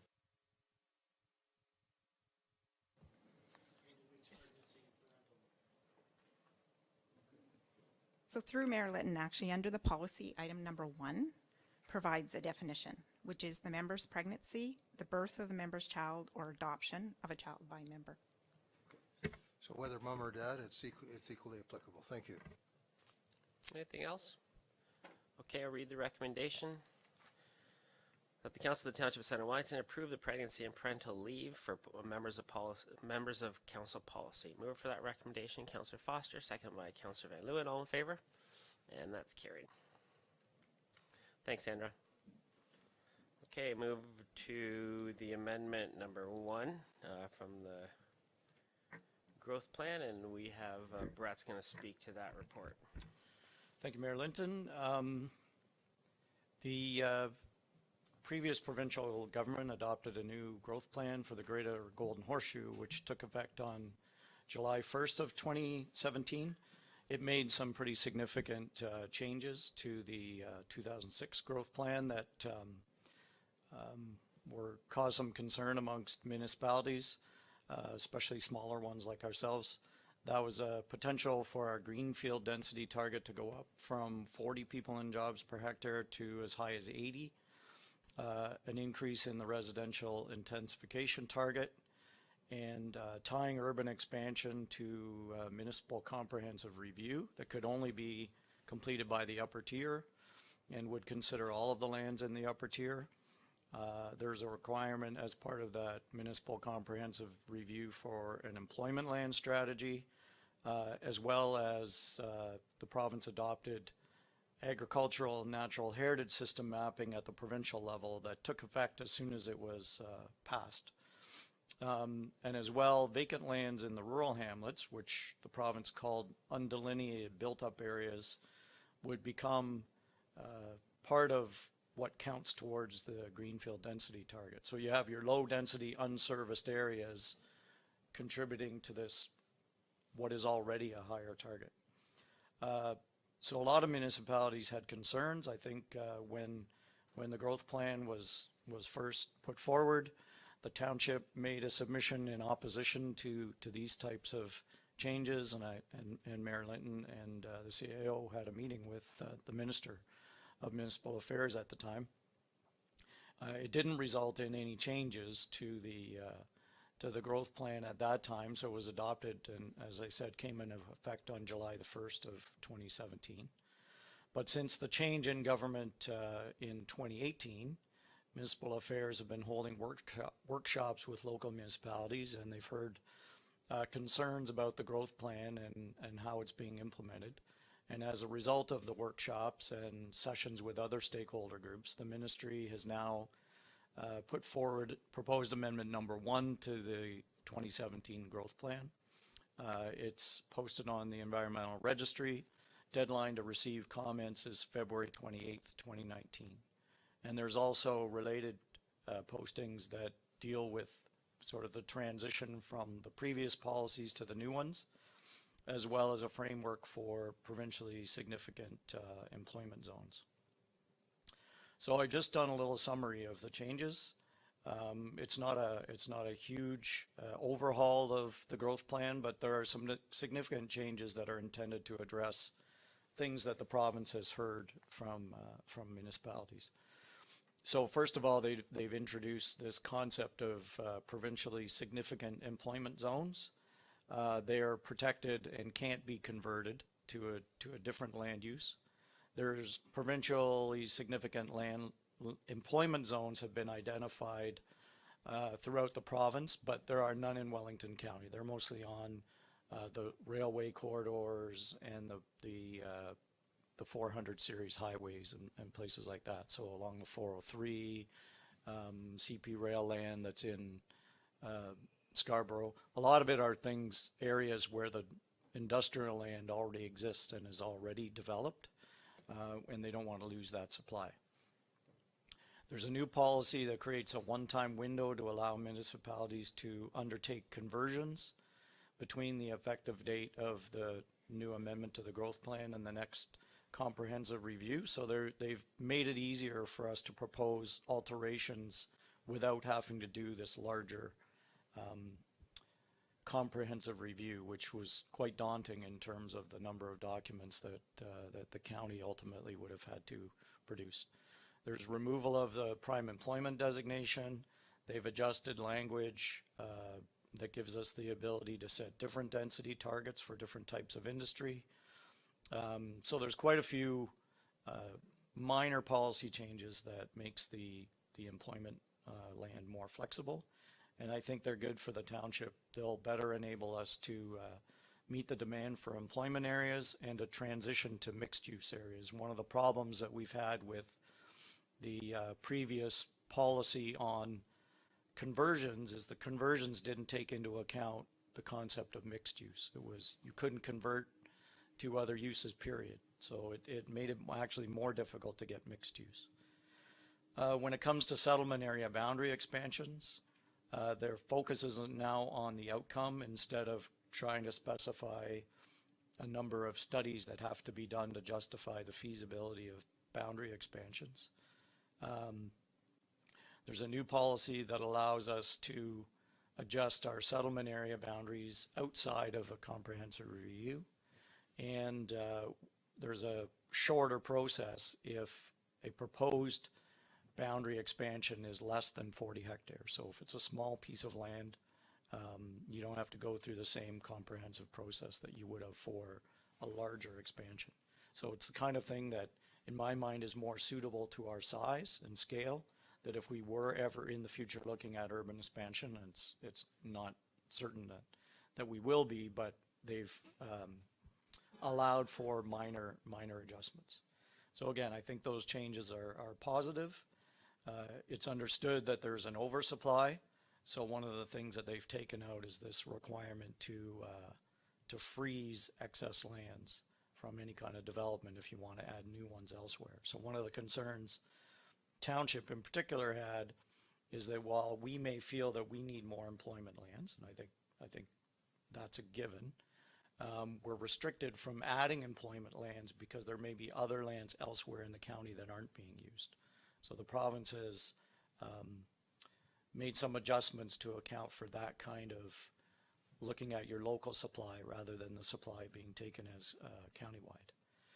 In terms of small rural settlements, there's a new defined term of rural settlement that replaces the undelineated built-up areas. So our hamlets, again, typically would be these rural settlement areas.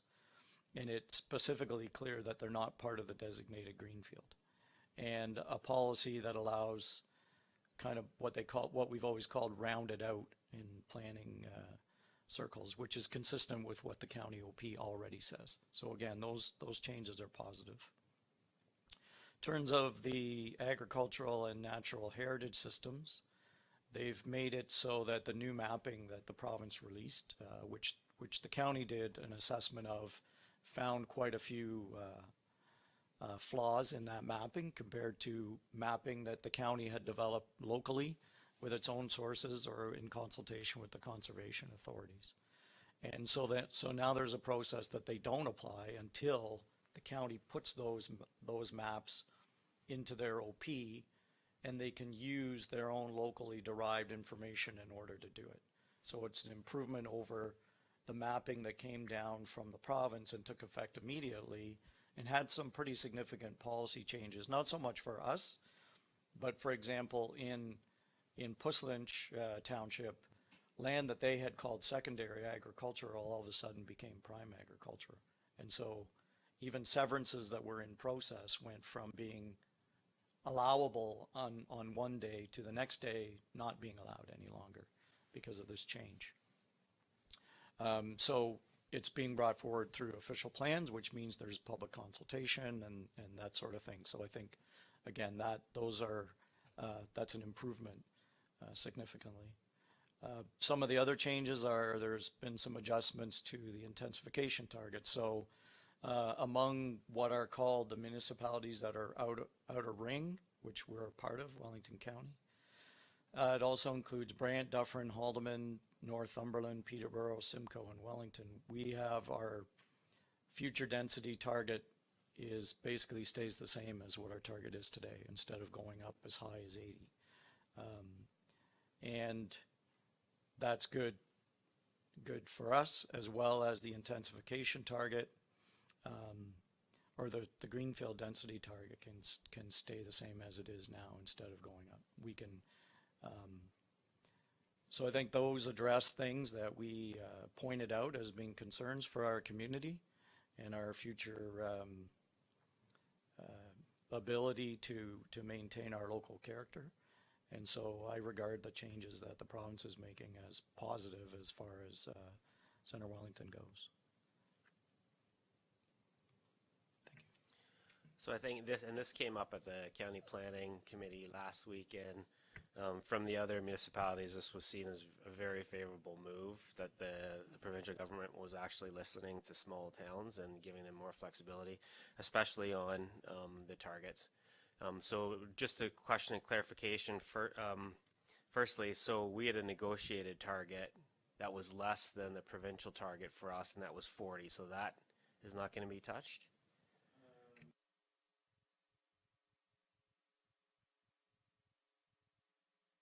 negotiated target for density was, is 40. It was higher than that in the plan. It had been 50. And, but we get to keep our negotiated target, is my understanding, the way I read it. I think the way the county read it. And I think we were amongst others who had asked for a reduced target. And the intensification target, again, it says that it can stay where it is. So that was negotiated down to 20%, and I think we get to maintain it as is. Okay, thanks. Just wanted to confirm that. So what you're asking for is just the authority from council to submit comments in support of this proposed amendment. That's all that you're asking council today about. That's correct. Questions from council? Okay, I'll read the recommendation that the Council of the Township of Center Wellington authorize township staff to submit comments in support of proposed amendment number 1 to the growth plan for the Greater Golden Horseshoe. Move for that recommendation. Councillor Dunsmore, seconded by Councillor McCrae. All in favor? And that's carried. Thanks, Brett. 7.5, appointment of the livestock investigators. I'll get it on the, we do have a report in front of you from Lisa. I will get the recommendation on the floor, and then if there's any questions, Lisa will be able to answer them, I'm sure.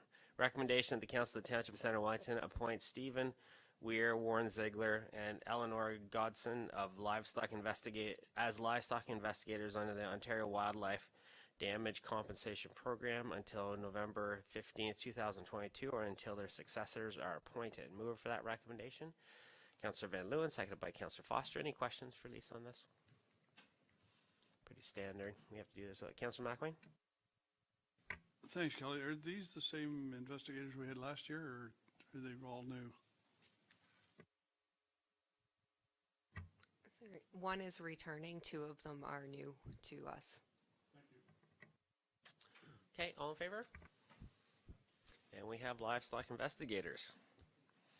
Okay, no information items, so the last item that we have on the agenda is a notice of motion from Councillor McElwain, and I will pass it over to Councillor McElwain to introduce his motion.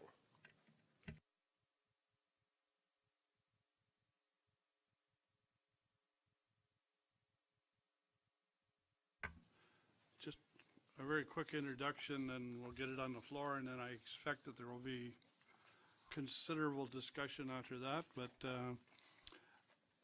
because I have identified 2 potential committees,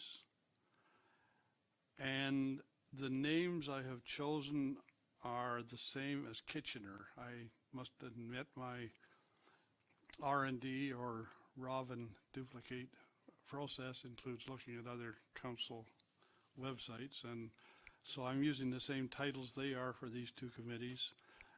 They may not be the most adaptable to Center Wellington, and so discussion can change those names.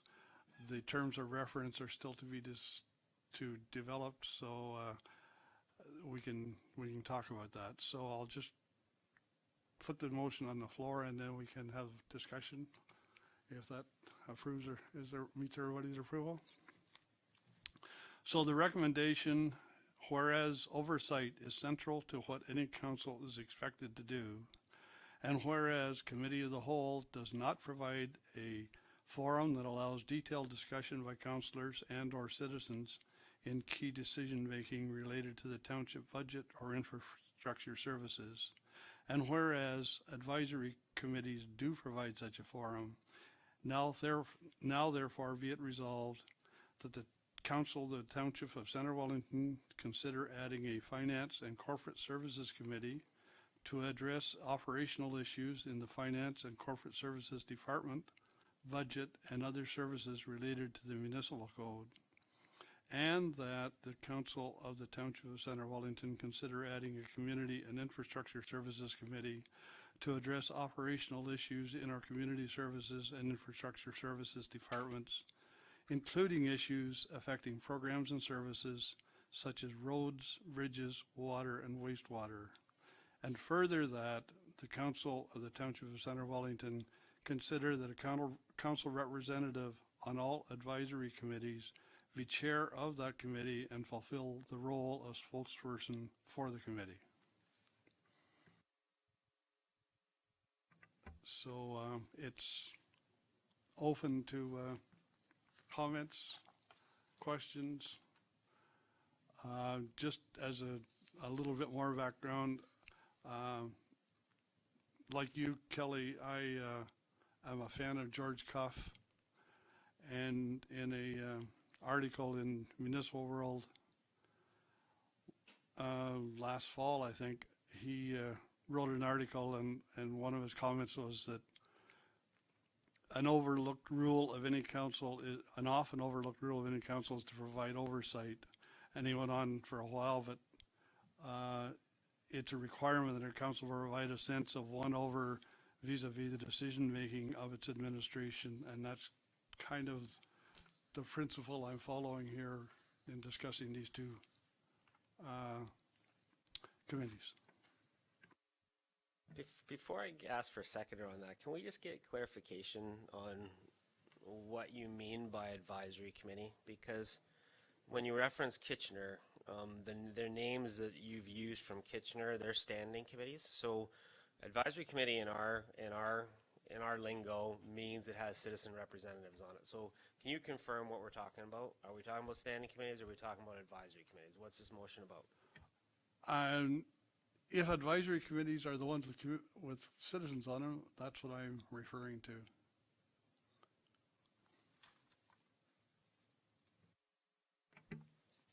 Okay. Any questions of clarification before we get a seconder for this? Okay, ask for a seconder for this, Councillor Kittrus.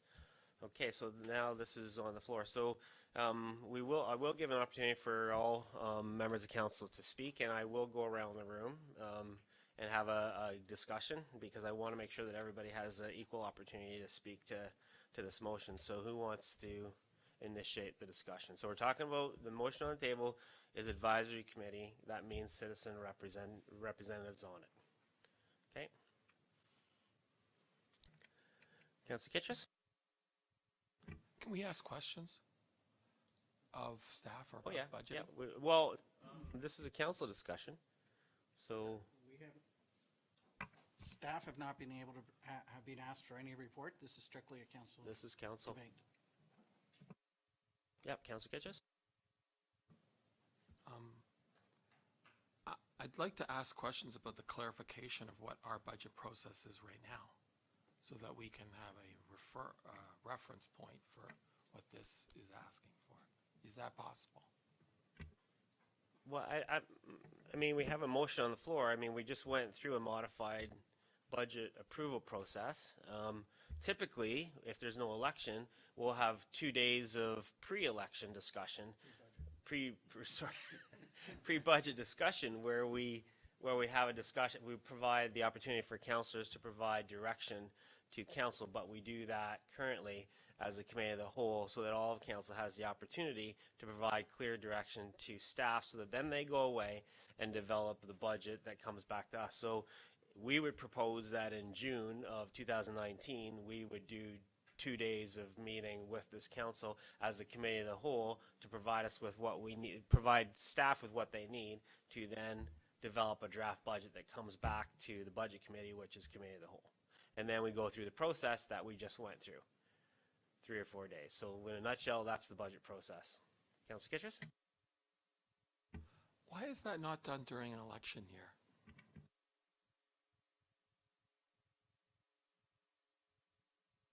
Well, it's just the timing. I mean, lame duck, we were in lame duck and doing it during an election campaign. So we're not going to do it with the preceding council. We have to do it with the new council. So I don't understand the question really. Sure, I'd like that. If you have a budget committee with citizens, they would be involved with that. And so there would be some input in actuality during the election. And so I'm just wondering why that is, that specifically that is, there's no committee of the whole, which is part of what we're saying, that's Presently, that's how we do it. But I'm wondering why that isn't during the election. Well, I guess that's one of the questions that we have to wrestle with today is the legitimacy of having unelected representatives providing any kind of direction to staff that doesn't first come through council. And that's where we have to have some discussion, because I have very strong feelings about that. I mean, I'm completely agree with Councillor Kittredge that we should have citizens who provide oversight to all finances and all operations.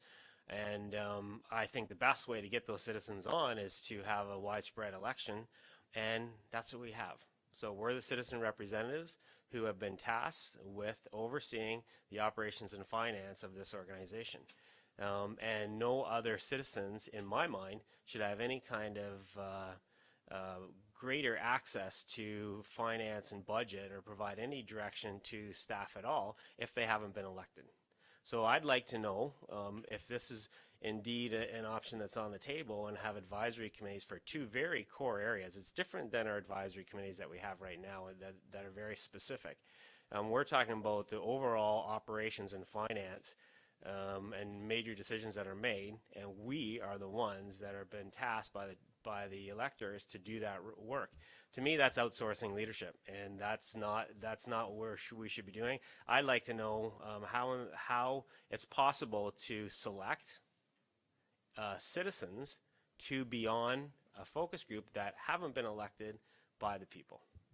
And so that's where, I'd like to know how you envision this happening. So I don't really want to spend a whole lot of time of what we're doing right now and the issues with it. I would like to say, is this a solution to what you think the problems are? Because I can't see how you're going to go through the process and bring on citizens as part of a group to provide, go deeper and provide direction to staff before council has had the opportunity to see any draft budgets. Councillor Van Leeuwen? Thank you. So I feel like it's a good discussion to have and to review what we do. I don't have a problem with this, and even how it's broken out. It's nice to be able to discuss two different things. I see budget, and then we see infrastructure aspects. One of the pieces that I'm trying to work my mind through, even with this Economic Development Advisory Committee thing comes through, is we have a strategic plan, and then we'll have this advisory committee come forward with these financial numbers. And when those financial numbers come forward, I think that's really when council, so the advisory committee will work with, here's your options. And this is when council really has to wrestle with, do we want to spend the money at this time? This is the finance aspect, and how do we want to deal with this? So we all need to be in play with this. So that finance piece, I feel like, is getting done in the appropriate advisory committees, because we do have advisory committees, and appropriately set, I think.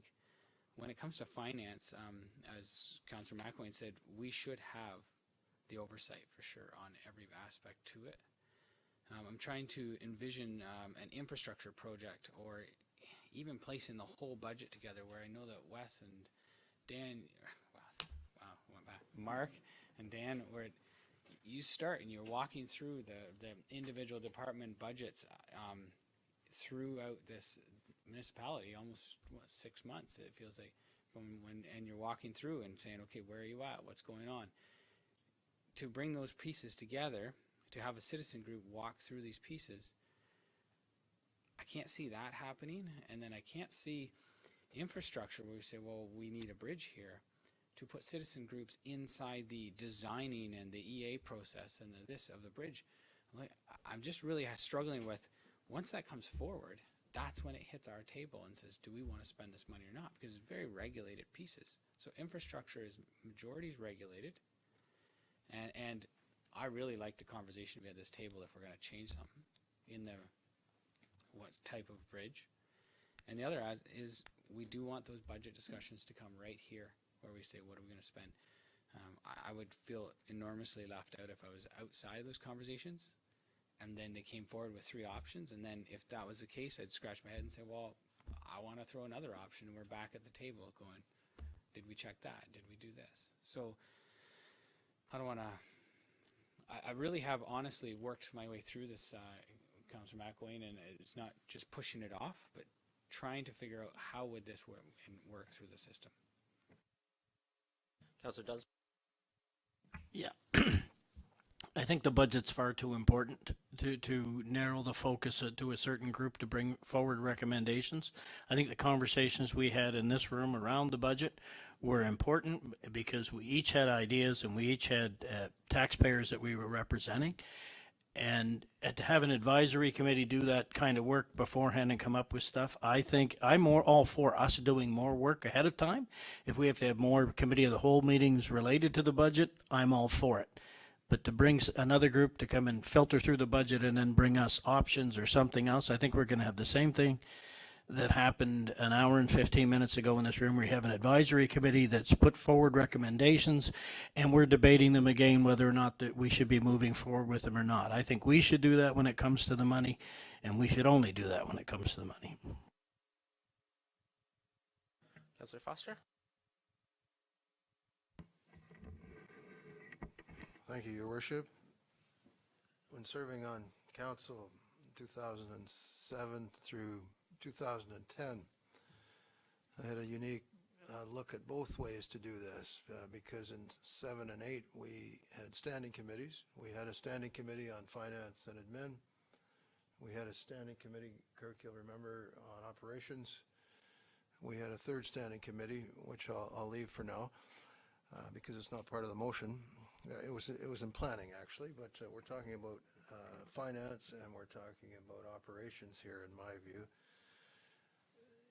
Halfway through that 4-year period, we switched to a committee of the whole structure. So I had a great first-hand look at both systems. The way I see this, the advantage of standing committees is I agree that you can go deeper.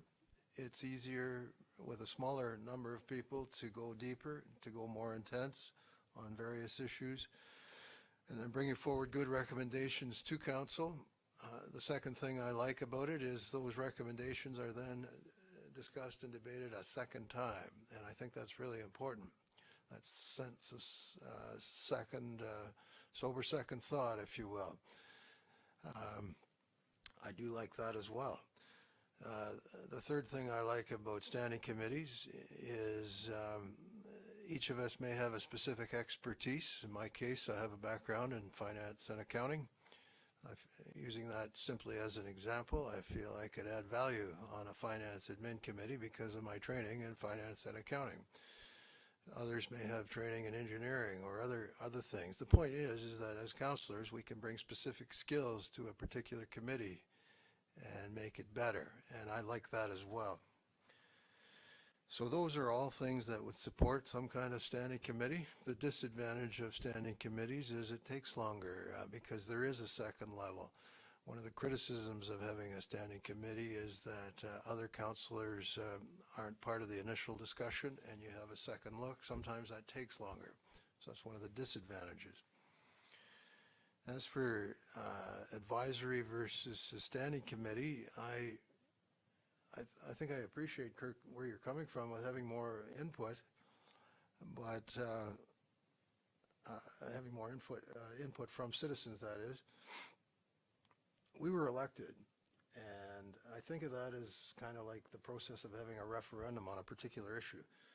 We can't have too many referenda, or we'll bog down when do we know when things are to be turned to citizens? The point of that, I guess, ultimately is we were elected and we need to lead and make decisions. And in that sense, I believe the standing committee should be councillors or elected representatives only. So those are some of my thoughts on the two, one versus the other, the advantages of various ones, various approaches. Are you good? Councillor McRae? Thank you, Mayor Linton. I've just been sitting here listening to the conversation going around, and I guess one of the things I'm trying to understand is how you envisage, Councillor McElwain, these committees working. Is your intent that, say, for example, the budget would go before this committee first, they would review it, They would identify where there could be improvements to the budget, but they wouldn't actually approve or disapprove something on the budget. And then that gets forwarded to the committee of the whole. And then the committee of the whole, we would review it, and then that goes to council for final discussion. Is that sort of what you're envisaging? Yes, that's pretty much the same as we currently have with our advisory committees, where they review us something and make a recommendation on it going forward to council, to committee of the whole first and then to council. I think having the third level of discussion is what is important. As I said earlier, I expected lots of discussion, and I expect that there will be changes to the wording, and one of those changes could very easily be making it a standing committee versus an advisory committee, but I still think that third level is an important piece of what we need for absolute clarity to council when it's coming forward. I think we discovered during budget meetings that there were lots of situations where we would have loved to have had more opportunity to discuss things. And when it gets a third level of discussion, gets to a third level of approval, you get those opportunities. And particularly when you have a standing committee or advisory committee, and let's switch it to standing committee, you have a 2-hour meeting to talk about a topic instead of 20 minutes to fit into a 300-page agenda. And I'm finding things are getting overlooked. Sober second thought happens the next week, and it's too late at that point because you don't have time to get into that detail. And so, as I say, I'm happy to have changes made in here to make that a standing committee. I don't mind. To further to what I think both Steve and Bob said, that we are elected, I agree with that 100%, which is why the last part of the motion is there as far as having council representatives on the advisory committees or standing committees as the chair of that committee, because I think we were elected to be the representative on those committees.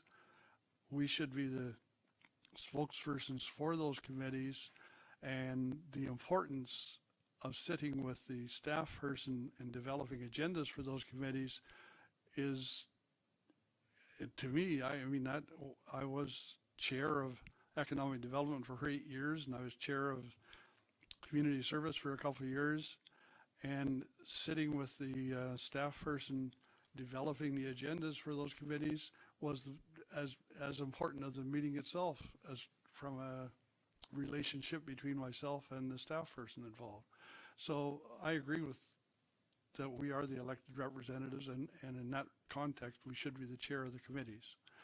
As far as the actual wording of how the committees should work, that's open to discussion, and I have no problem with changing things, but I do still believe that we need that level, that first level of committee in there in both situations.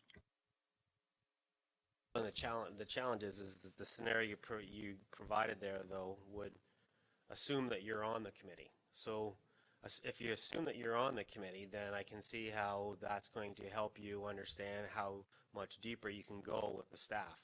But if you're not on the committee, in the scenario you're not, because the Municipal Act sets me up as the CEO of the municipality, so I'll be on these committees. So that means there's 2 other spots for the rest of council. So, I'd like to see the hands up here who is not interested in being on the finance committee and having a say on our budget. Who would not like to be on that committee? You don't care if you're on the finance? I don't, Kelly. As long as somebody else goes deeper. It's the same as heritage or economic development or anything else. We have representatives of council on there. I'm assuming that those discussions have been held, and we can ask the questions when it does come forward, but we know that it's gone in, had that much, that more detailed discussion, and things have been, you know, have gone deeper than they would in just the committee of the whole. Councillor McCray. Thank you, Mayor Lynn. I guess one of the things that concerns me about this discussion is, okay, if we're interested in going with a standing committee, then what you've identified, Mayor Linton, is it would be yourself and 2 councillors. I, for one, I'm comfortable not to be on it because I trust my fellow councillors and staff to advise me of issues that are on the budgets or whatever they happen to be discussing. The same as I look at this is sort of a strategic vision of what you're seeing as 2 additional committees. You haven't worked out the details, which are sort of the tactics, similar to the economic development plan discussion we just had. There again, it was a high-level strategic overview of what we're thinking. I was prepared to trust that we will dive into the details later. Same thing here. We're looking at a high-level strategic view of what we think is needed. I'm prepared to accept that on the basis of trusting my fellow councillors and staff to dive into the details of what this will look like later. I think for me, the key thing is accepting that I believe and trusting whoever goes in that committee, they'll do their due diligence. So the way this is, I have no problem with it. Councillor Kitchus. As you gathered, you know that I'm for this. I've been trying to advocate for this kind of oversight and accountability since I started. I believe there's a misunderstanding, perhaps, that somehow Committee of the Whole doesn't have any part of this. This is an addition. This is more oversight. This is more. And so we have that for many areas, heritage, but this is a very important part. And I think that it requires that time for some things. Some things come and we don't have in-depth discussions about them during the budget. We have a certain timetable, and we don't want to spend any more time on it. And I think that this budget committee gives a certain level of continuity in years that aren't election or not, and I feel that that's a very strong aspect to representing and accounting to the taxpayer. And I don't really understand why anybody would not want to have more accountability and oversight and transparency. I'm sort of at I find that very difficult. Why anybody wouldn't want that? That's kind of the mandate. If you read the Municipal Act, that is our main job. It's the primary job. We don't go through the Municipal Act in our orientation, but when you read it, that's exactly what it says. And so I don't understand why we would not want to have that when, in my experience, we are rushed. There is a whole timetable to budgets. We usually get it at the end of a long process that really, we don't, outside of, I suppose the mayor is on that budget committee, but outside of that, it's all secret. I don't understand why we wouldn't want to have that kind of engagement as elected representatives. I don't understand why we wouldn't want that. And that's why I support this, because I think it's terribly responsible at a high level. And we can work out the details of what it is or the name of it or that, but just as a principle, I find it, I think it's very responsible governance. Okay, so just for clarity, we're talking about 2 very different things here. And Councillor Kittrus, you've always been in favor, and you've said it multiple times, of citizen citizens on advisory committees in budget and operations. And I think nobody's surprised that you're in favor of that. We're now talking about two things. We're talking about standing committees, which is completely different, and advisory committees. We have to make a distinction between those two. I personally don't think there's any legitimacy for any citizens on an advisory committee when it's talking about operations and budget related to this municipality. That's what we were elected to do. So now Councillor McElwain has shifted that to, let's talk about standing committees. That means we have 2 councillors and 1 mayor at the maximum on these committees. So that's what we're talking about now. So we've shifted our discussion, and we keep going back and forth and saying, how can somebody not be in favor of this? Well, we got to talk about what it is we're talking about, and that's where we're at. We're at the standing committees, and in my mind, we have to remember, again, Municipal Act is very clear on that. Individual councillors, 3 councillors, do not have any authority to direct staff to do anything. So when you talk about going deep, there's no way that 3 members, whether it's me or whether it's any members of council, can tell staff to do certain work and pursue different options if they don't have the approval of the body. Our only responsibility, our only authority is in this group. That's it. So if we think that we're going to be able to have 3 of us go and tell staff, direct staff to do this, that, and the other, we can't. We have to come back to the body. That's where our authority is.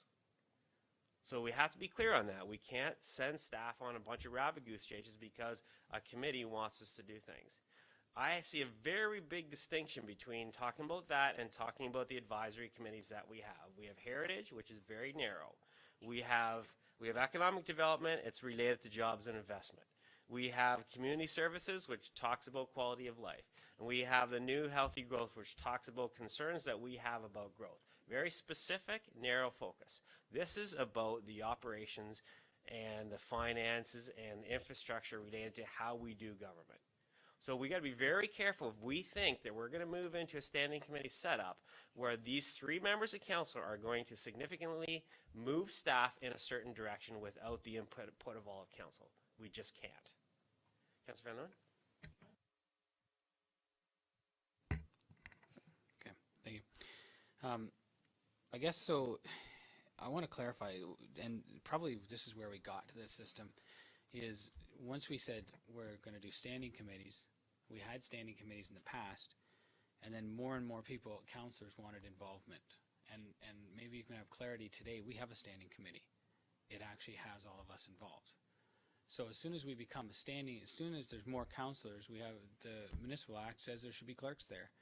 And now all of a sudden we sit in this room together. And I think that's sort of what happens is it comes about because we all wanted to be involved in it.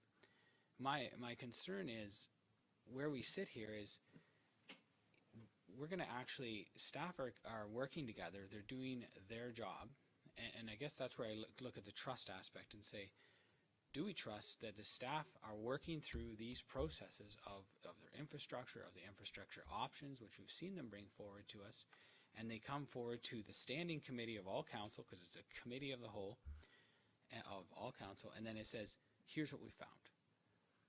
My concern is that if we did that at a sideline with councillors and staff says, this is what our job is, this is what it is, here's what we've found, 3 councillors cannot direct staff to go and do something else, that we'll do the same thing when we come back here. But now you have to trust that we had that conversation.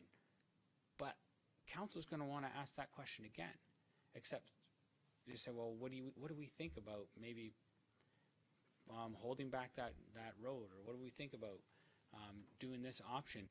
But it'll be the same conversations, and that's my concern. Is it's not only will it slow the process, but it will most likely cost more, because now we're putting staff into these meetings with councillors, with clerks,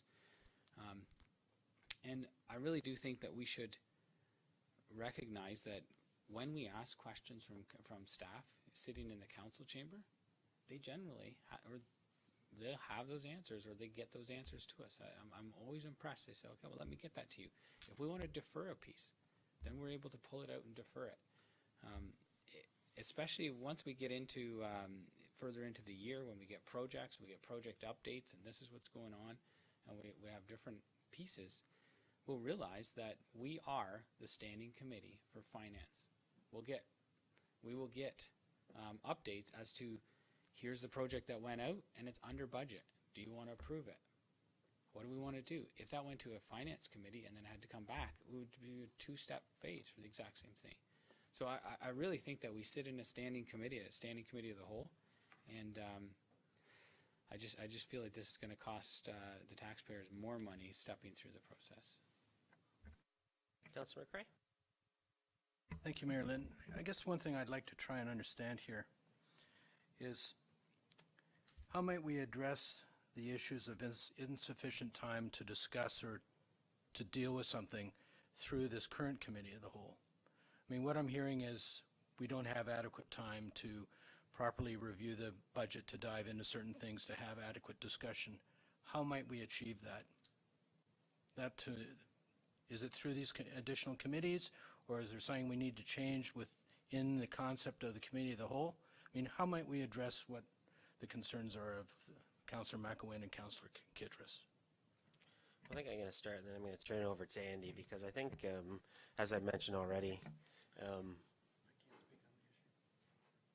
well, you don't know what I'm going to say, though. I think, as I mentioned already, we have this process that we went through is a little bit different. In addition to 3 or 4 full days reviewing a budget, typically we would have budget orientation sessions that go several months beforehand. And then that's the place where council can provide clear direction to staff.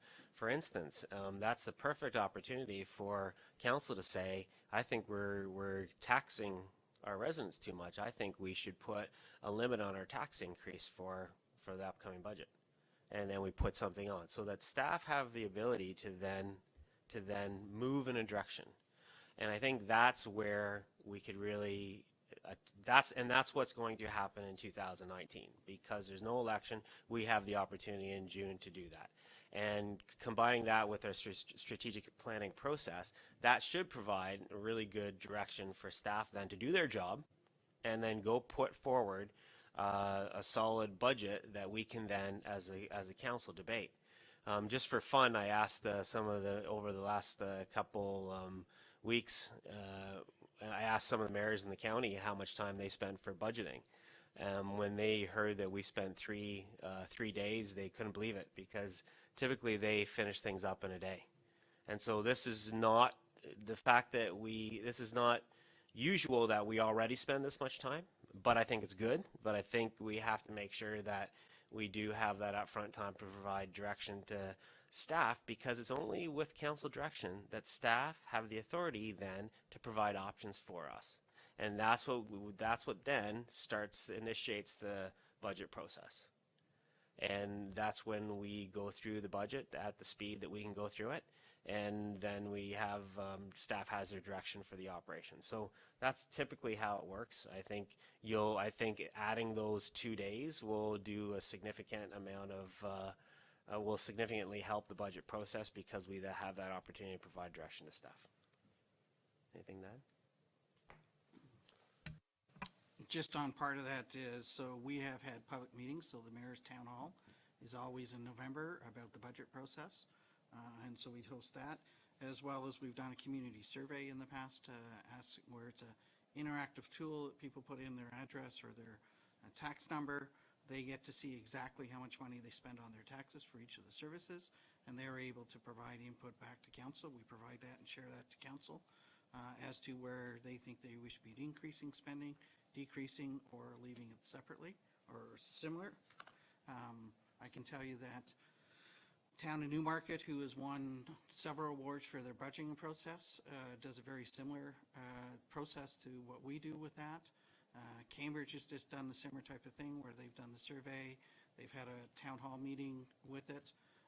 And with the surveys we have about 500 people that look at the budget survey. Probably get just over 200 that actually manipulate it, but we're educating it part of about over 500. And in the Town of Newmarket, they have received about the same amount of people participating, and they're 3 or 4 times the size that we are. And so our numbers are very high in the participating rate when we go through that process. The challenge being is in October, November, we were in a lame duck situation So we're unable to do that, and the advisory committee's actually term ends at the end of November. And not until this council reappoints new committees, there's no authority for those committees to proceed. Councillor Kitchen.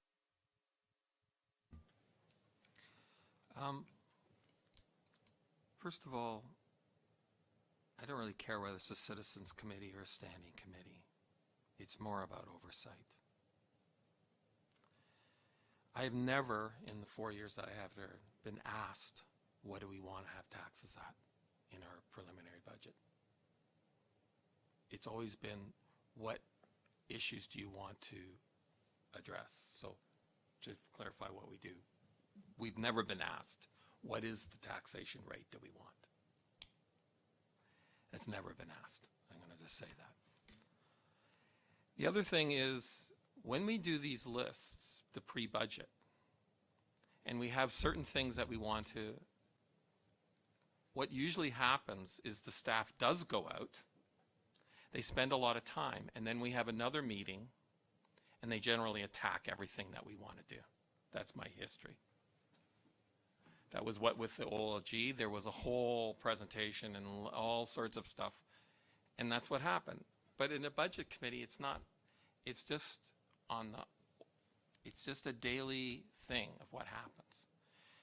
I'm not saying that you can't have those pre-budget meetings. In fact, that would be really good with the budget committee. But it's about continuous oversight, about whether when you have a plan, they ask some pertinent questions. And then those things are researched, and then as is brought to the committee of the whole, that's added to it. And that's generally what we do for all committees. And so I think that oversight is important. There are certain things. We were over budget for some plus $1 million last term on many projects. And we had special meetings called to approve certain things. And there was always like a deadline. It's emergency. And that whole thing of being oversight, over budget, is because the original parts of it were not done right. They should have had more studies or whatever, had a better process. So when we had it at budget, we would have known the actual costs in a better way. And that's what that oversight is, I'm hoping, will accomplish if we go for this. That's a significant amount. $4 million over budget on items there's something wrong with that. That was, and was said that, oh, it's just, it's the climate. And the climate was because there was a lot of infrastructure money from the federal government, and then there were a lot of jobs for a lot of companies, and ours were lower cost for those companies, so that the cost went up. And so, but we could talk about that. That could be a strategy part for our monies, because $4 million is a lot of money. Also, there were projects that came, we had special meetings, and we were presented with a lot of data. But prior to those, some of the data we had was not accurate, and it wasn't vetted. And we found out later that it was actually more money and not accurate on that document. And that's what a budget committee, they have this oversight. They can ask, well, is that accurate or not? Is that the current data for that cost of a project? And that's valuable. And to say that, well, that doesn't really happen, it did happen. It happens all, that's how it happens. When you do it very rushed, when you bring something like immediately, and then it's just, that oversight is important. I think that that's part of our responsibility. And it's not, as opposed to, there's one suggestion here that it might cost more to have the oversight. The actual truth is, when you start with wish lists on a budget, you always have tax increases, always, never. You can't not. It just happens, that's the way it is. Because you start with the wish list, council has no oversight about what that is involved or any of that process, then it comes to you right at the end of the process, and it's already baked in. They've worked all this time on that. And then what we do is we sort of tweak it a little bit, and we can see if we can reduce it this or that, but it's already way too late. The process isn't, it's late in the process, and then all of a sudden it's like, well, we only have this amount of time, we got to pass this budget. And there's not enough time to actually do it prior to sort of tweak that out and present it. So I think that this oversight is very important, and it actually would save taxpayers money as opposed to cost more.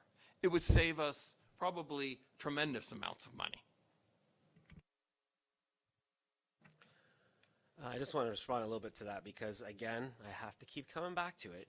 3 counselors, as the CEO of this organization, I have no authority to provide oversight.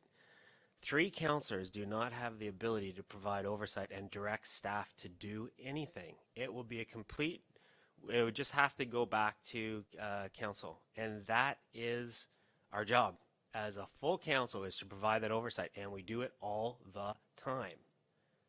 And I think you just have to be a little bit careful with what you're saying about what staff are doing, because you're treading on some pretty dangerous ground when you're talking about staff the way you are about them not doing their due diligence in the work that they do. Councillor McLean?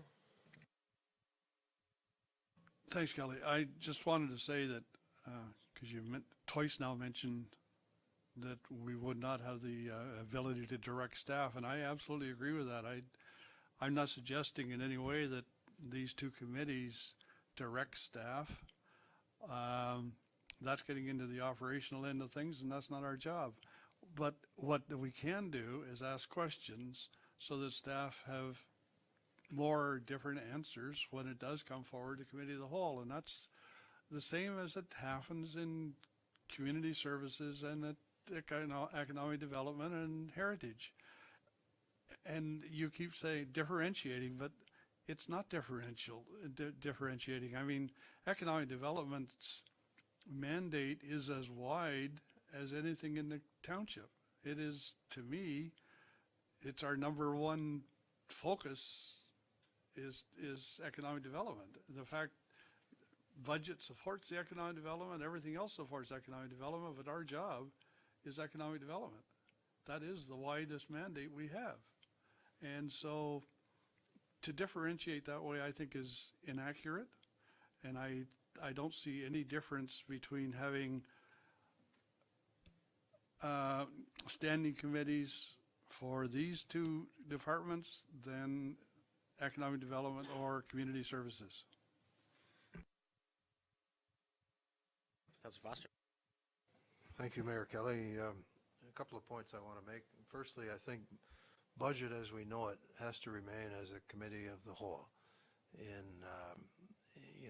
at budget time. So really what we're talking about is a standing committee on finance and admin, and that would look at various kinds of financial issues, including perhaps some pre-budget things. But I just want to make the point that budget would always remain as a committee of the whole, as it is currently.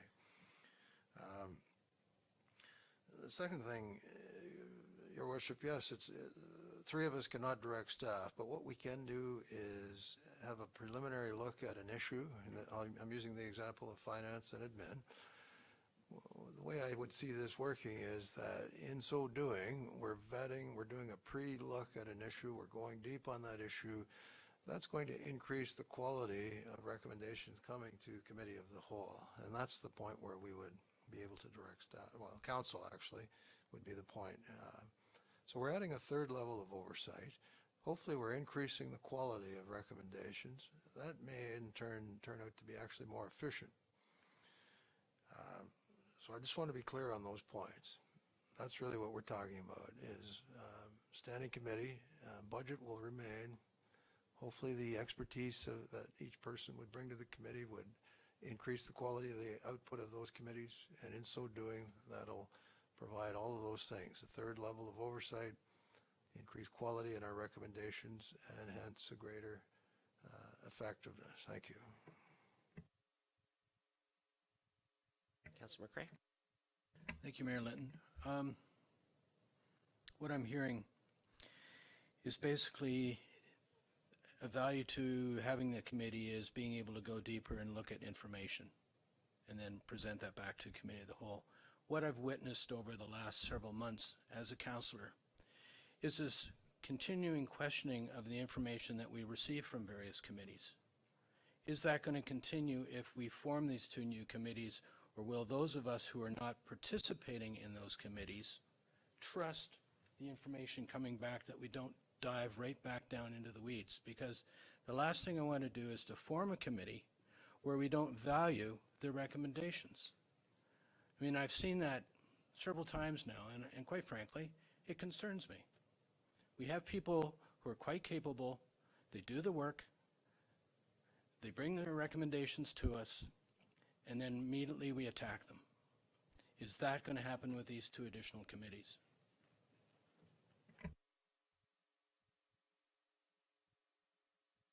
Councillor McAvoy?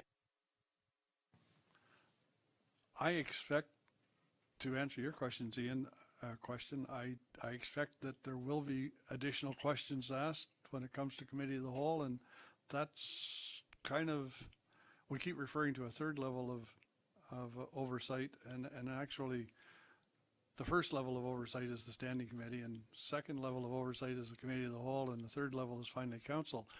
I expect there's going to be questions asked at each and every turn, just because when it comes to committee of the whole, we have a couple of new people involved, but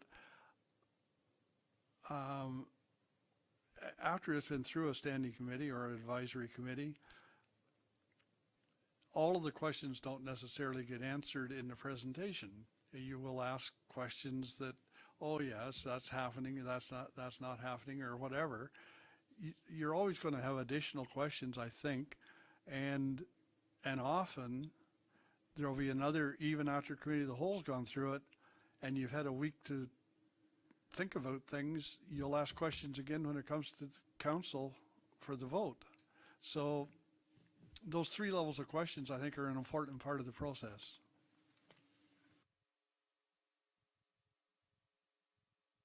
Councillor McCray? Thank you, Mayor Lynn.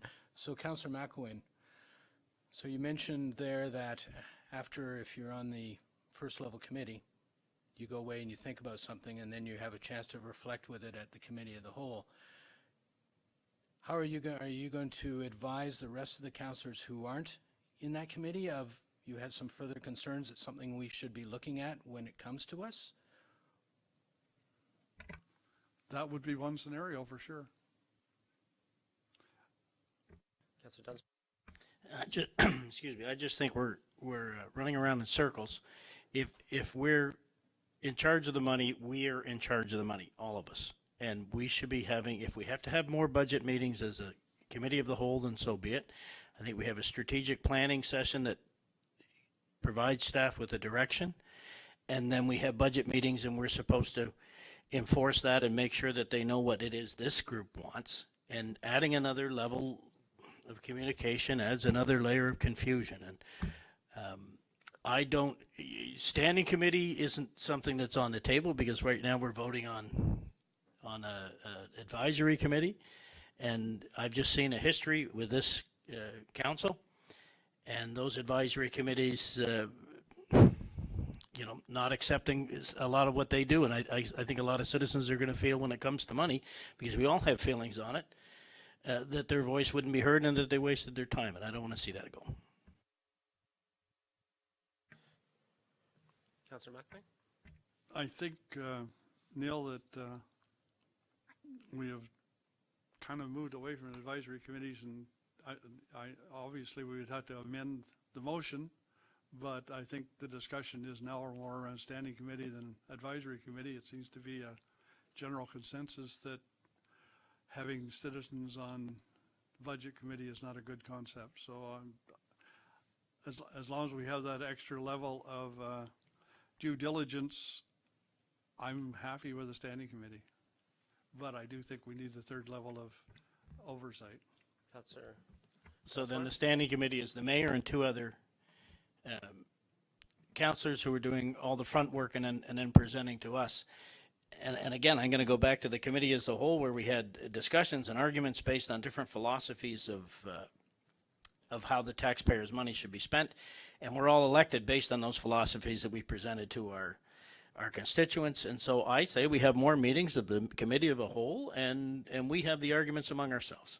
I think I have, and I just wanted to comment on that. I know you know that the council uses a standing committee model, and I think that makes sense when you have 16 councillors, and we go through a process where you go through these standing committees, and then you go back to council. I don't like that process when it comes to budget, but I think for other things it works okay because you have 16 councillors. I think we're in the situation, we only have 7 individuals here. And the thought of us going down a road, having detailed discussions between 3 of us, and then redoing that whole thing again when we come to council, because you see what happened for our Economic Development Task Force tonight. Like, it wasn't just questions. I think, Councillor McCrae, we're all okay with questions being asked, but it's questioning the very assumption behind everything that was just done, even though we had significant numbers of citizens on there, 3 councillors on there, and we still go back to square one. So to me, why in the world will we just add time and effort for staff, time and effort for us to go through the same process at Committee of the Whole anyway? Like, I don't get it. That's why we moved to Committee of the Whole, because there's only 7 of us. There's no reason why that we have to feel like we have to split things up. I just don't see the utility. I've been yet to be convinced tonight that it's going to do anything. I've yet to be convinced that it's going to lead to any more quality. I have yet to be convinced that we're not going to, the 3 of us that are on each of these standing committees are not going to get too operational. I'm very concerned that we'll get too operational more often, and we'll forget what our role as councillors are as a governing body, and then we're given more opportunity to do that. And I don't think that is appropriate. I don't think it's good governance, and it's not looking after tax dollars when we're requiring staff to be spending more time at these meetings and requiring us to spend more time at these meetings. Councillor Foster? Are there things we could do with the current system to make sure that we're providing an increased level of scrutiny and oversight? We need to discuss that. How can we address these concerns under the current structure?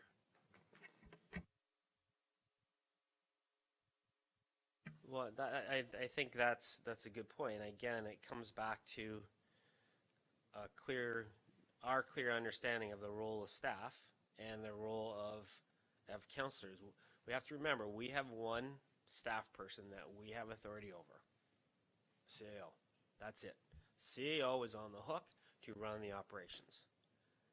My role as a CEO based on the Municipal Act, our role as councillors is to provide that oversight, provide the Big P policy, provide the direction. We're doing that with strategic planning. We're doing that with budget. And if we don't like the way things are happening on the operations side, Andy's the guy that we have to talk to.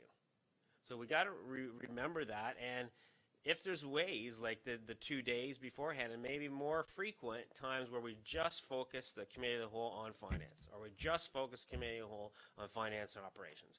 And if we feel like we're not getting enough of that oversight as a council, I'm very okay with slotting things on the agenda, not like what we had tonight where we had a variety of things. Let's just focus on finance and operations as a group. I'm okay with that. I think that's completely legitimate. And then you're having a discussion with a full council. It's as efficient as it gets.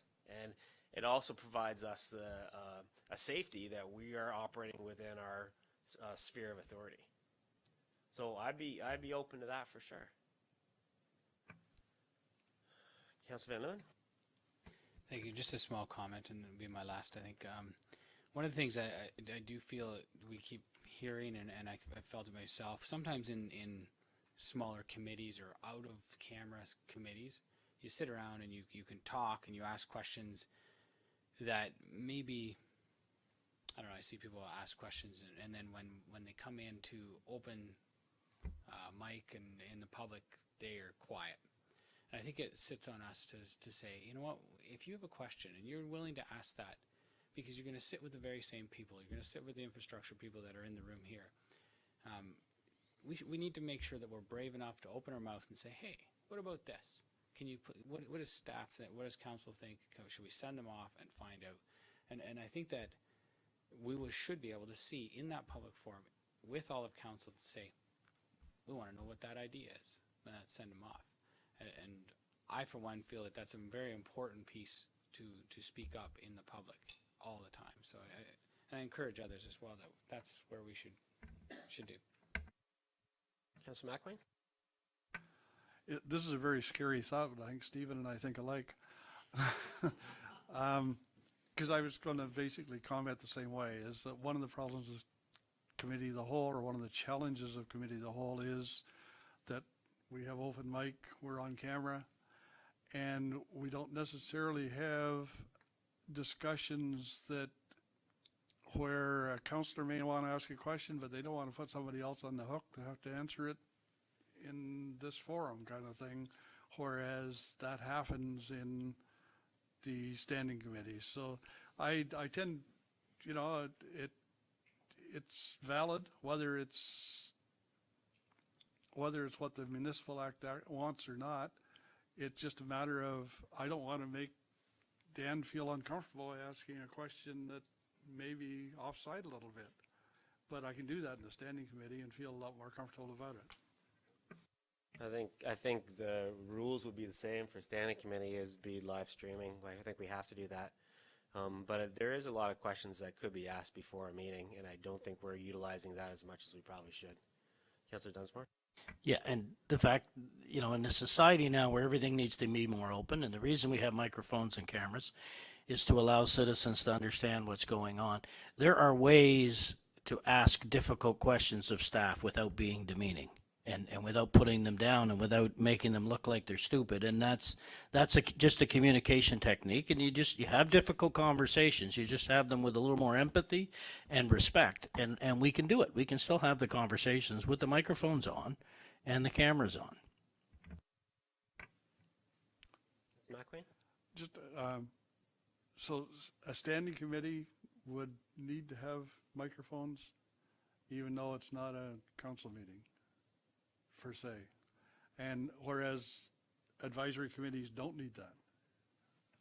That's correct. A standing committee replaces your committee of the whole. You don't often have both. It's usually one or the other. So the same rules apply to standing committees that apply to your committee of the whole.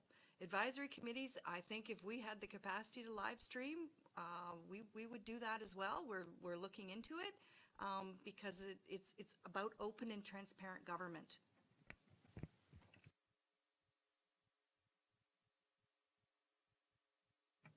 Anything else? I don't know where we're at with stuff, but Councillor McLean? So there've been a couple of suggestions that instead of having standing committees, we should have more committee of the whole. Are we willing to make this motion say that we want to have an extra committee of the whole meeting every second month to talk about budget and finance, or budget and operations? That's quite an acceptable option. I don't mind which it is, as long as we get that extra level. Okay, so as far as the rules go, we have to deal with this motion first before we, because we have a mover and a seconder way back when, and we have to deal with this first, and then it'd be open to other suggestions. So can I call this motion? Right now we have Corporate Services Advisory Committee as the motion on.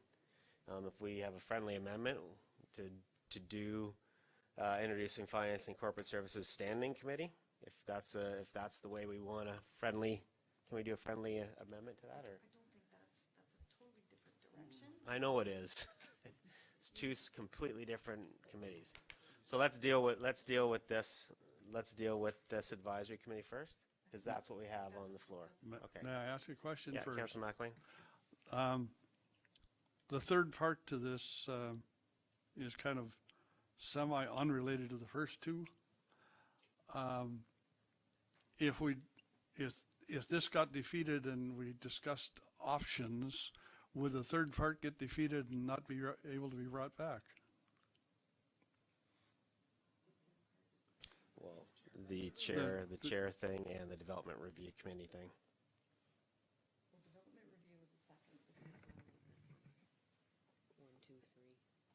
Oh, well, it could form part of a new recommendation. It's not that it's, yeah, you could vote on it separately, or you could deal with this one and then put forward another one that had that same component to it. It doesn't kill it, no, as long as you're still, it only kills it if you deal with it and then walk away. But if you dealt with this one and then put something else forward that had the same line in it, that's fine. Okay. So can we call a vote on this advisory committee one, get it out of the way so we can continue our discussion?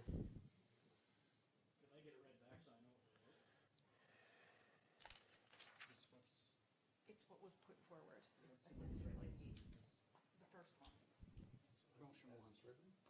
As written, there's no amendments to it. Councilor Kittrus? I'd like to make amendment to this, that instead of advisory committee, it says standing committee. No, that's a completely different committee, and our clerk doesn't think that that's a friendly amendment. That we have to get rid of the advisory committee one first, and then if we want to do that one, we can, but that's not a minor adjustment. That's a significant change, and that's not appropriate. So can we call this one? We're talking advisory committee right now. Okay, all in favor of the motion as written? Opposed? Okay, so that's defeated. So now we had kind of moved in our discussion anyway about moving to standing committee. But since the other two pieces are there, I just want to say my little piece about the chairs of the committee. I don't think having councillors as the chairs of the committee is best practice at all. Neither the mayor or individual councillors should be directing conversations by chairing meetings. That's not our role on these committees. It's not our role in advisory committees. Our role is to be representatives on the committees and to then liaison back to council as a whole, not to direct the discussion. I think we moved away from this for a good reason. We're not the spokesperson on those committees. We are the council reps on those committees, and we really do want somebody else other than a councillor to direct a discussion on that. Councillor McCray? Thank you, Mayor Linton. May I ask Councillor McElwain the reason for why he wants that in there? I had already turned on. Yeah,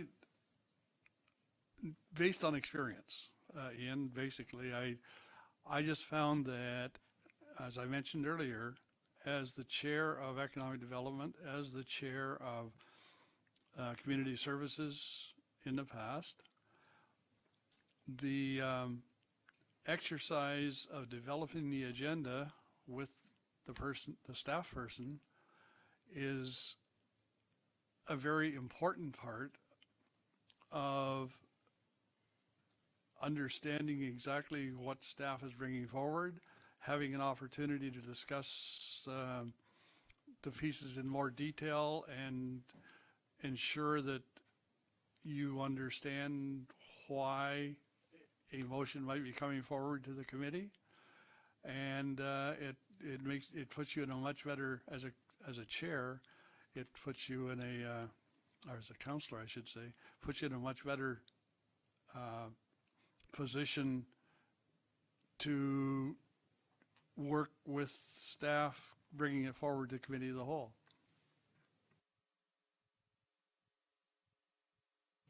Councillor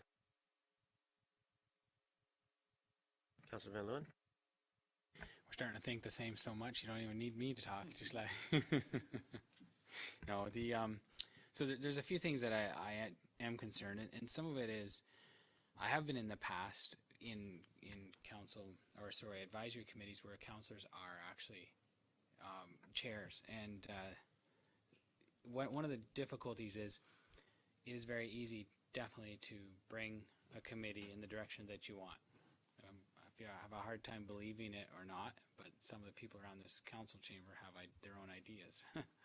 So one of the things, even when we talk about like the idea of discuss, we can discuss while making the agendas, ensure that things are on the agenda or not ensure that things are, or what it goes forward. Better position to work with staff. We don't actually work with staff. We work through the CEO. We work, so some of those things, like we don't come in the morning and say, so what are you doing today? How's it going? What's happening in this committee? Our contact is through here. And I think that's, trying to remember that we're there to see an advisory committee and we want the advisory committee to advise. So let's see what what the other expertise come up with. So I'm very much in favor of ensuring that we're not the ones directing agendas and we're not getting other councillors' involvement in at that point. That it comes from staff directing and then advisory committees run it through.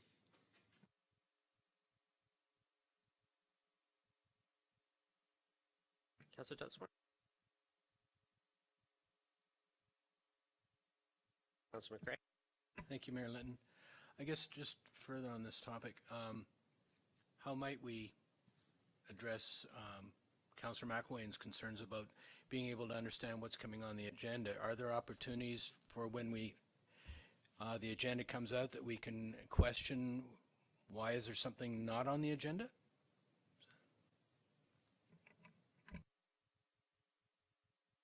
Councillor Van.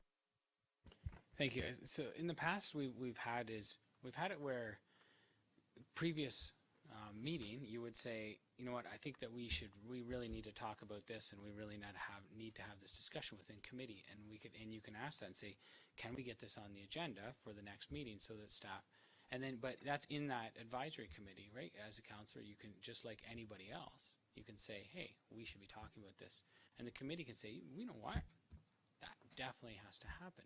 And then the next meeting or the next one after, it would get onto these agendas, because you have that group kind of process. So you can get them on the agendas. It's more or less that we're not putting them on the agendas based on, because we're making the agendas. And I think that's important, that it's something that, especially when you look at, now I am speaking to economic development because that's the one I have experience with, where we get that. Generally, we're working on a strategic plan, and if there's other ideas, that's the process we'd follow to get on and to say, it's not as official that you have to make a motion, but if everyone's in agreement, we should talk about it. It'll get in there. So that's generally how that would happen. Councillor Kitchen? What are we discussing? Like, we have a motion, or we've changed this, or? There's no motion on the floor. We're just talking.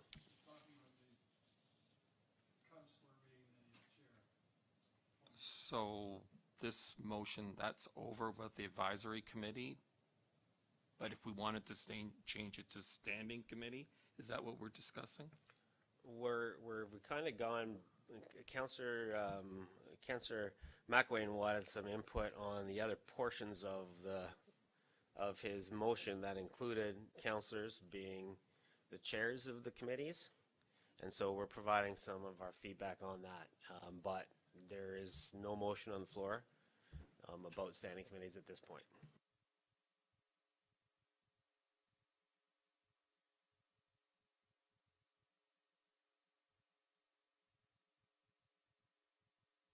I mean, one of the things that we could do, I mean, we're getting into dangerous territory because we've gotten rid of the motion that we had a month to think about. And now what we're doing is we're going on the fly trying to figure out something else.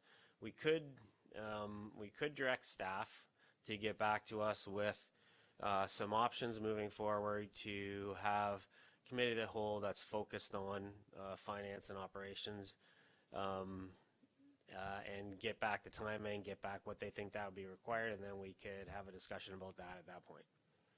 We could do that. That might be a good idea. Councillor McCray? Thank you, Mayor Linton. My question is to Councillor McElwain.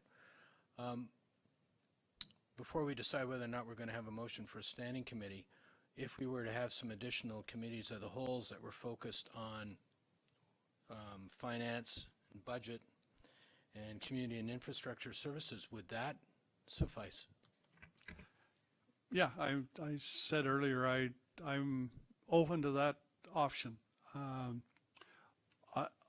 I want, because I mean, as was said earlier, by a number of people, committee of the whole is a standing committee. So if we have separate committee of the whole meetings specific to these two topics and have them frequently enough to make them valuable, yeah, I mean, I'm not talking once in September, I'm talking, every second month at the minimum, I would think. We need to have one of these committee of the whole meetings focused on these two topics going forward. And, if we find, and that, it would be obviously somewhat experimental. So if we find after 3 or 4 meetings that there's not enough to talk about, well, maybe we have to make them less frequent. But I think we should start at least with every second month. Councilor Van Leeuwen? Thank you, Mayor. I'd like to make a motion, and the motion would be that council direct the CAO or staff to inform council via written information the past sessions held in 2016 and 17 in preparation for the council strategic, in preparation for our next council strategic plan. So when we sit down for, I'll unpack that. When we sit down for our council strategic plan, we can say, oh, look, okay, in 2016 and 17, we met this many. It's just a matter of telling us on the calendar, how many times did we meet to talk about infrastructure, and how many times did we meet to talk about finance implications in this 2016 year and 2017 year outside of the election year. Literally, it's what I'm looking for out of that would say, here's a calendar. Then we can have this discussion in a strategic plan, because realistically, if we look at it and say, you know what, these are the times we meet, and we're hoping and expecting to meet this many times again in the future, is this a good plan as we move forward in council strategic plan? Because right now we're having a lot of discussions with forgetting and with new councillors that actually don't know how many times we met. You can't remember. Well, I would have to go through my calendar. I actually started going back. This is fruitless. So if we as council can direct staff to do that and just put that calendar together, I feel like that would be helpful, and then we could move forward with that information. And I bring it to council because we're the only ones that can direct staff to make that little calendar. Just go back. Just to be clear on your motion then, Councilor Van Leeuwen, so you're saying that you want to direct staff to provide council with how many opportunities council has had in the past year to provide direction to staff.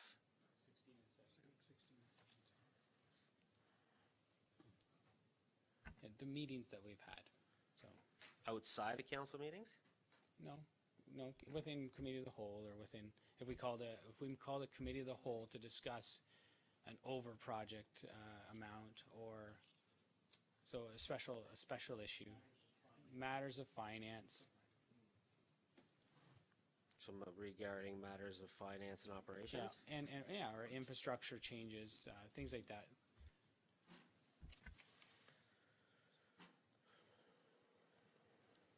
So directs council, motion to have council direct staff to provide how many opportunities between 2016 to 2017.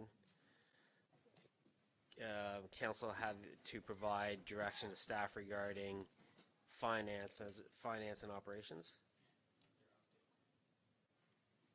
And what will that do for us?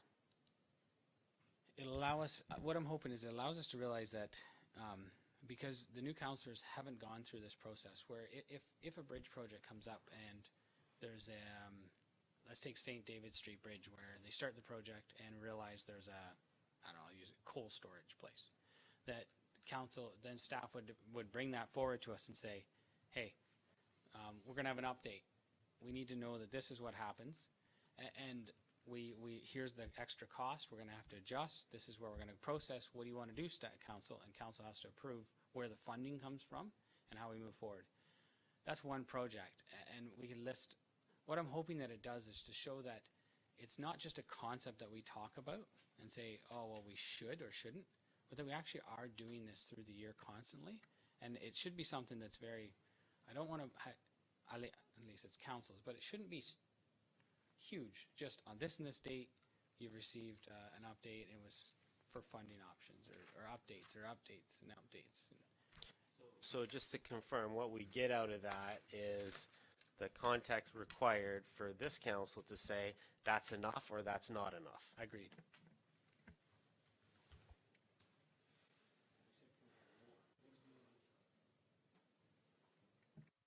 So you're thinking that would give us a baseline? Okay. Councillor Foster? I'd like to, I see where Councillor Van Leeuwen is going here, and I don't disagree, Steve. However, it's looking backward, and it doesn't really address how we're going to do things going forward. And with that in mind, I'd like to propose some kind of an amendment to this motion where something like going forward in 2019, we have 4 quarterly Finance and Administration Committee of the Whole meetings. This way it's very specific. The reason I've chosen quarterly, one of the things that comes to mind, Dan, is variance analysis. So each quarter, April, for the quarter ending on March, we would do variance analysis. This is a fancy word for tracking the budget quarterly. How did we do on the quarter just ended? That could be one of the agenda items. The other agenda items could be general financial and administrative things. So the reason I'm proposing this quarterly is it's specific, it's measurable, it helps deal with Councillor McElwain and Councillor Kittrus's concerns of providing greater oversight on financial and administrative matters.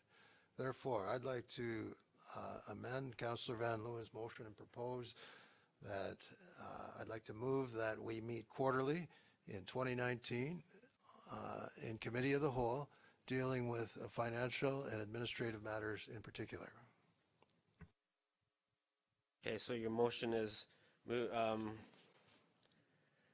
moving forward to direct staff to schedule 4 quarterly finance and operations focused Committee of the Whole meetings in 2019.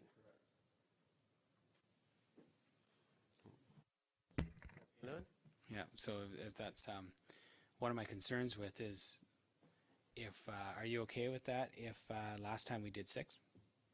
So we're going to reduce it to 4? Well, yes, I guess I would be, yeah. So you'd be okay to reduce it to 4 from 6? And that's where I look at it and say, we don't even have the baseline. So if we've done 6 or we've done 8, we should probably, so you say I'd like to direct staff to do 4, and in the past we've done 6 updates on projects. So then, Councillor Van that'll Leeuwen, be a baseline first. what if we stick that motion the way it is and then direct staff to also get us that contextual information about what we did over the last couple of years? What I'm proposing, Steve, is a baseline. Let's get started on this. Let's get rolling. Whether it's 4 or whether it's 6, I'm okay with either. But let's get started on this. I want the baseline, you want to move forward, so that's good. Okay, do we have so the motion is direct staff to schedule 4 quarterly finance and operations focused Committee of the Whole meetings in 2019. You want to bake in there and provide contextual information on how much was done in 2016 and 2017, or just that'll be part of the context of it.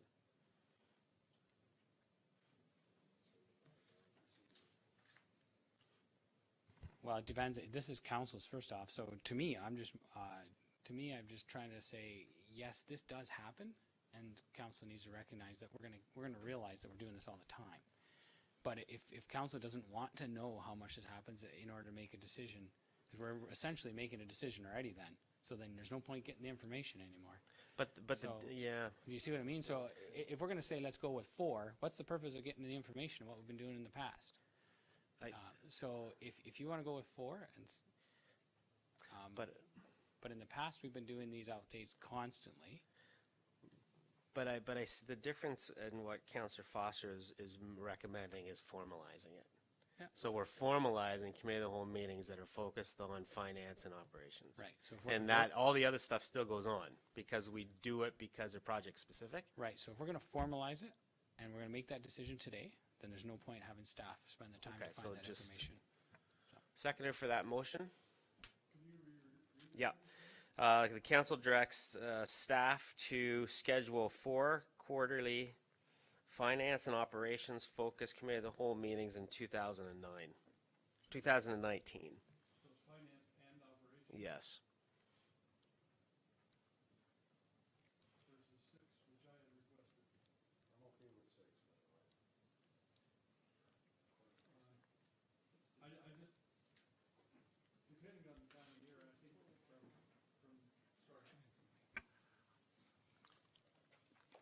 I think quarterly is not really giving us the in-depth that we're looking for, Bob, to be honest. I'd rather have it every second month than, because I do think that, I mean, we're getting away from the concept of a monthly standing committee, but I still want to see us getting into more detailed questioning, and I think doing it every 2 months gives us the opportunity to do that.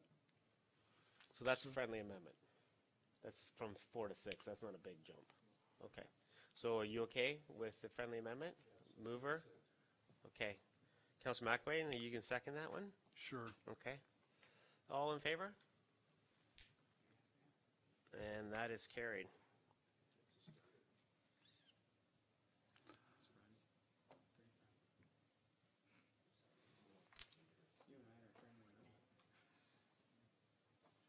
Okay, so the last thing is a motion to adjourn. No, I still have a second motion there. Yeah. Now, we did kind of skip over the whole thing about committee chairs. Never really voted on that, except as part of the first motion. And I don't know if we can make that a separate motion or not at this point. Just read that motion totally separate. Yeah. Just So we could make it a, that's why I'm just asking procedure-wise, is that what we should do? So for what sentence? The last sentence of the first motion, which is that Council of Township of Center Wellington consider that a council representative on all advisory committees be chair of that committee and fulfill the role of spokesperson for that committee. Okay, so we got rid of that whole part about it, so you're talking about our existing 4 committees now. So this is no longer Yeah, related it's to our the committee of the whole. existing This is- 4 and it'll be 5, I guess, when we have a youth committee. Oh, so yeah, so you're, okay, so you're asking for going back to when the councillor was that chair on a citizen advisory committee. Yeah. Okay, yeah, all right, so you want to put that in a motion? That's I the would like motion. to make that motion, Okay, yes. so, okay. Everybody's clear on that? We're voting on that Council of the Township Center Wellington consider that a council representative on all advisory committees be the chair of that committee and fulfill the role of spokesperson for that committee.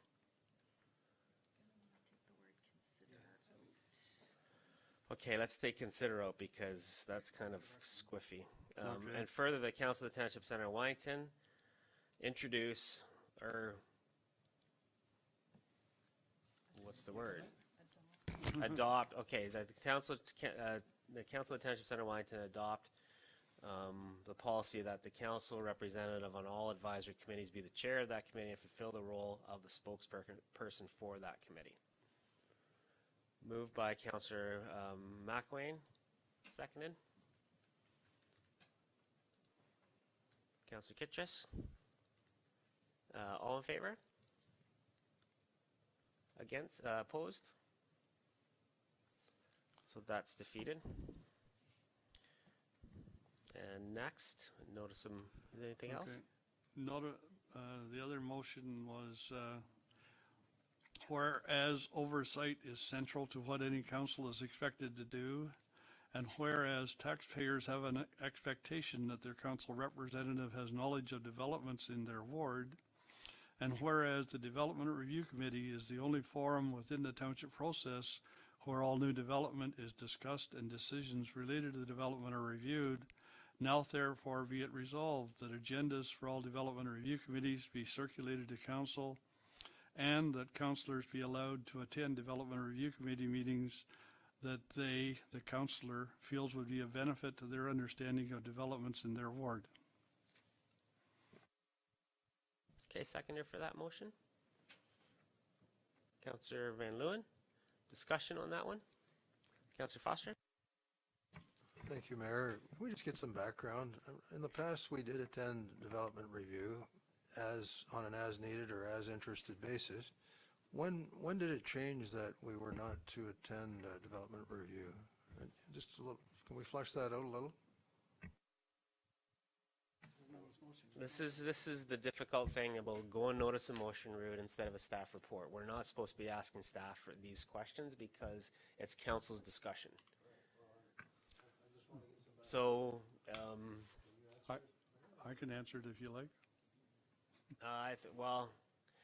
From my perspective, and you can add to it if you want to, Councillor McElwain, we moved away from councillors being on these committees because they're very technical in nature, and when it came up last term of council, we thought that the most important piece of what comes out of development in any ward is that councillors are informed of what's going on in a timely fashion. So that's why our director of planning includes a list of all the developments that are happening in all the wards and the status of them in every CAO update. So we have 2 pages of every project that goes on. My understanding is that if we do encourage councillors to be part of the development review committee, staff are just going to have another committee as well to talk about the technical requirements of every project because that's what they're using it for. So in my mind, this is a staff committee. It's not a committee for political representation. Councilor Van Leeuwen? Thank you, and I don't disagree with that, I don't think that we should be getting into the technical detail, but the only part, so if we go, we should be observers only, but if, because then we can see some of the discussion and say, yeah, they've talked about drainage and this and that, and then to be able to speak towards our representatives or to the residents. But I don't think that we should be going in and saying, oh, by the way, somebody asked this, and should we do this? That's why sending the agenda and maybe be able to attend, but not as a participant in asking the council, in asking and dragging down the process. So you think that staff are going to feel okay with telling councillors not to speak? We're putting staff in a really weird position if that's the requirement, right? Councillor McElwain?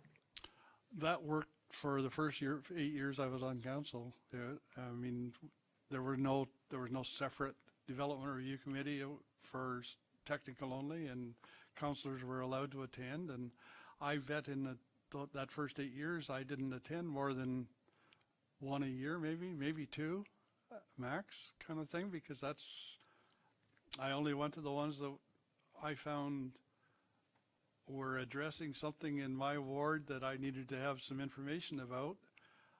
In this last term, for instance, there was a new building built up at the corner of McNabb and Highway 7 there.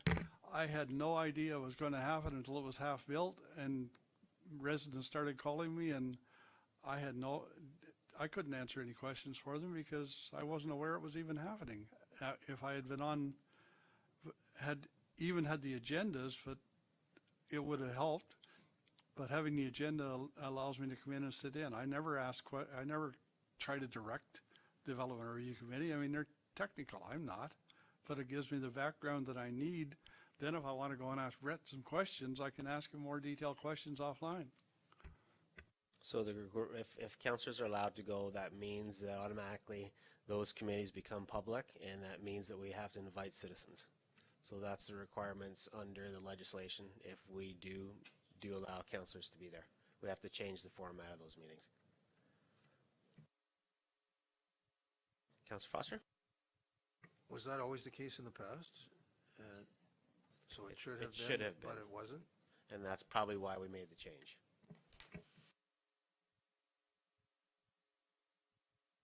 Councillor Foster? Just to be specific, Mayor, back then, 10, 12, 14 years ago, councillors were attending and they were prohibited from attending by statute or regulation. And nevertheless, they were allowed to attend. Yeah, it's not based on the principles of open and transparent government to have councillors who are there as the political representatives without allowing the citizens to be there and having it be an open meeting. Councillor Van Loon? Thank you, Mayor. Are we allowed to have the agendas sent out and then the agendas just made public, submitted to, or yeah, just put them public and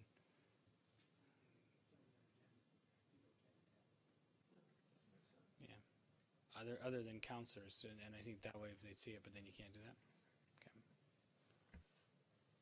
It's like sending a birthday card to someone who can't come. So I'm being reminded back to my public administration days that council is only allowed to see the information that they're needing to make decisions on behalf of the community. Councillor McCray? Thank you, Mayor Linton. So the question I have then is, how might we as councillors make informed decisions when we're handed, say, a development design like the one that we just heard on Monday night, where we're asked to think about that without knowing what are all the other future build developments that are out there that the planning department's aware of? For example, there is the fact that the Keating subdivision has a third phase, which is talking about a condo apartment complex.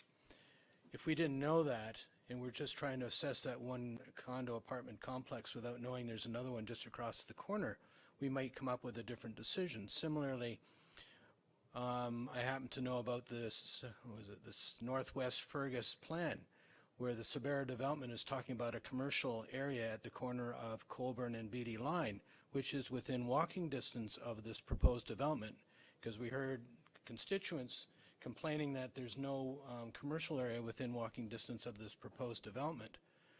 So for me, I would like to know about all those other proposed developments so that I can make a proper informed decision when asked to decide whether or not to approve this. So how might we get that information?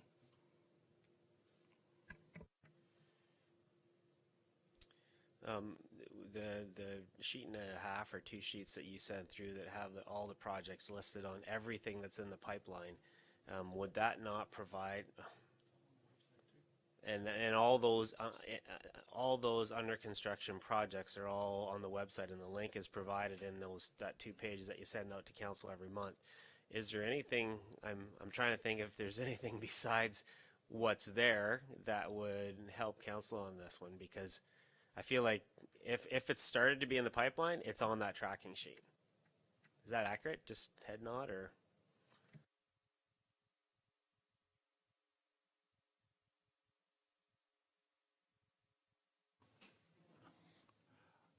Is that what it is? Cat got your tongue. Councilor McElwain?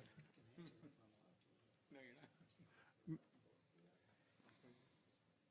Councilor McCray? Thank you, Mayor Lynn.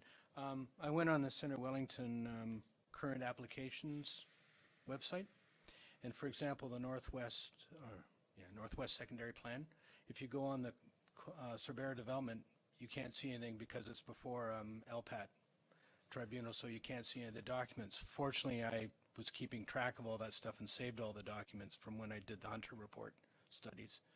But otherwise, for a councillor wanting to try and investigate to see what else is out there, how could we do that? And we're operating blind here, and that's why we kind of need staff reports to some of these decisions that we're making. I'm wondering if we can direct staff to get back to us on the pros and cons of having councillors attend development review committee meetings and what that would look like to those meetings, if any extra meetings are going to have to be had, because, you know, to vote on this motion without having that kind of detail, and we aren't supposed to be asking staff these questions because it came through notice of motion. We really do need staff to wade in here and help us have a little bit of context here. So I'd like us to direct staff to get back to us on this one. Councillor Dunsmore? I was wondering if we can defer this motion and then direct staff to bring us together a detailed report as to why we can't have this information and how we can go about legally getting this information. Do I need to put that in a motion, or how do I get to do that? Because we're going to go around in circles. I can see there's people who want to comment, but they can't. And Yes. we're in a gray legal area. I thought we were all along with this motion because of the Municipal Act, and I'm willing to So move to that's defer. Move to defer and direct staff as you mentioned. It directs staff to come together, back to council, committee as a whole, with a report as to how we can get this information legally without having to Okay. break any rules. Seconder for that? Councillor Van Leeuwen, all in favor of that deferral? And that's carried. Anything else? Okay, motion to adjourn. Councillor Kittrus, seconded by Councillor Dunsmore, all in favor? And we're adjourned.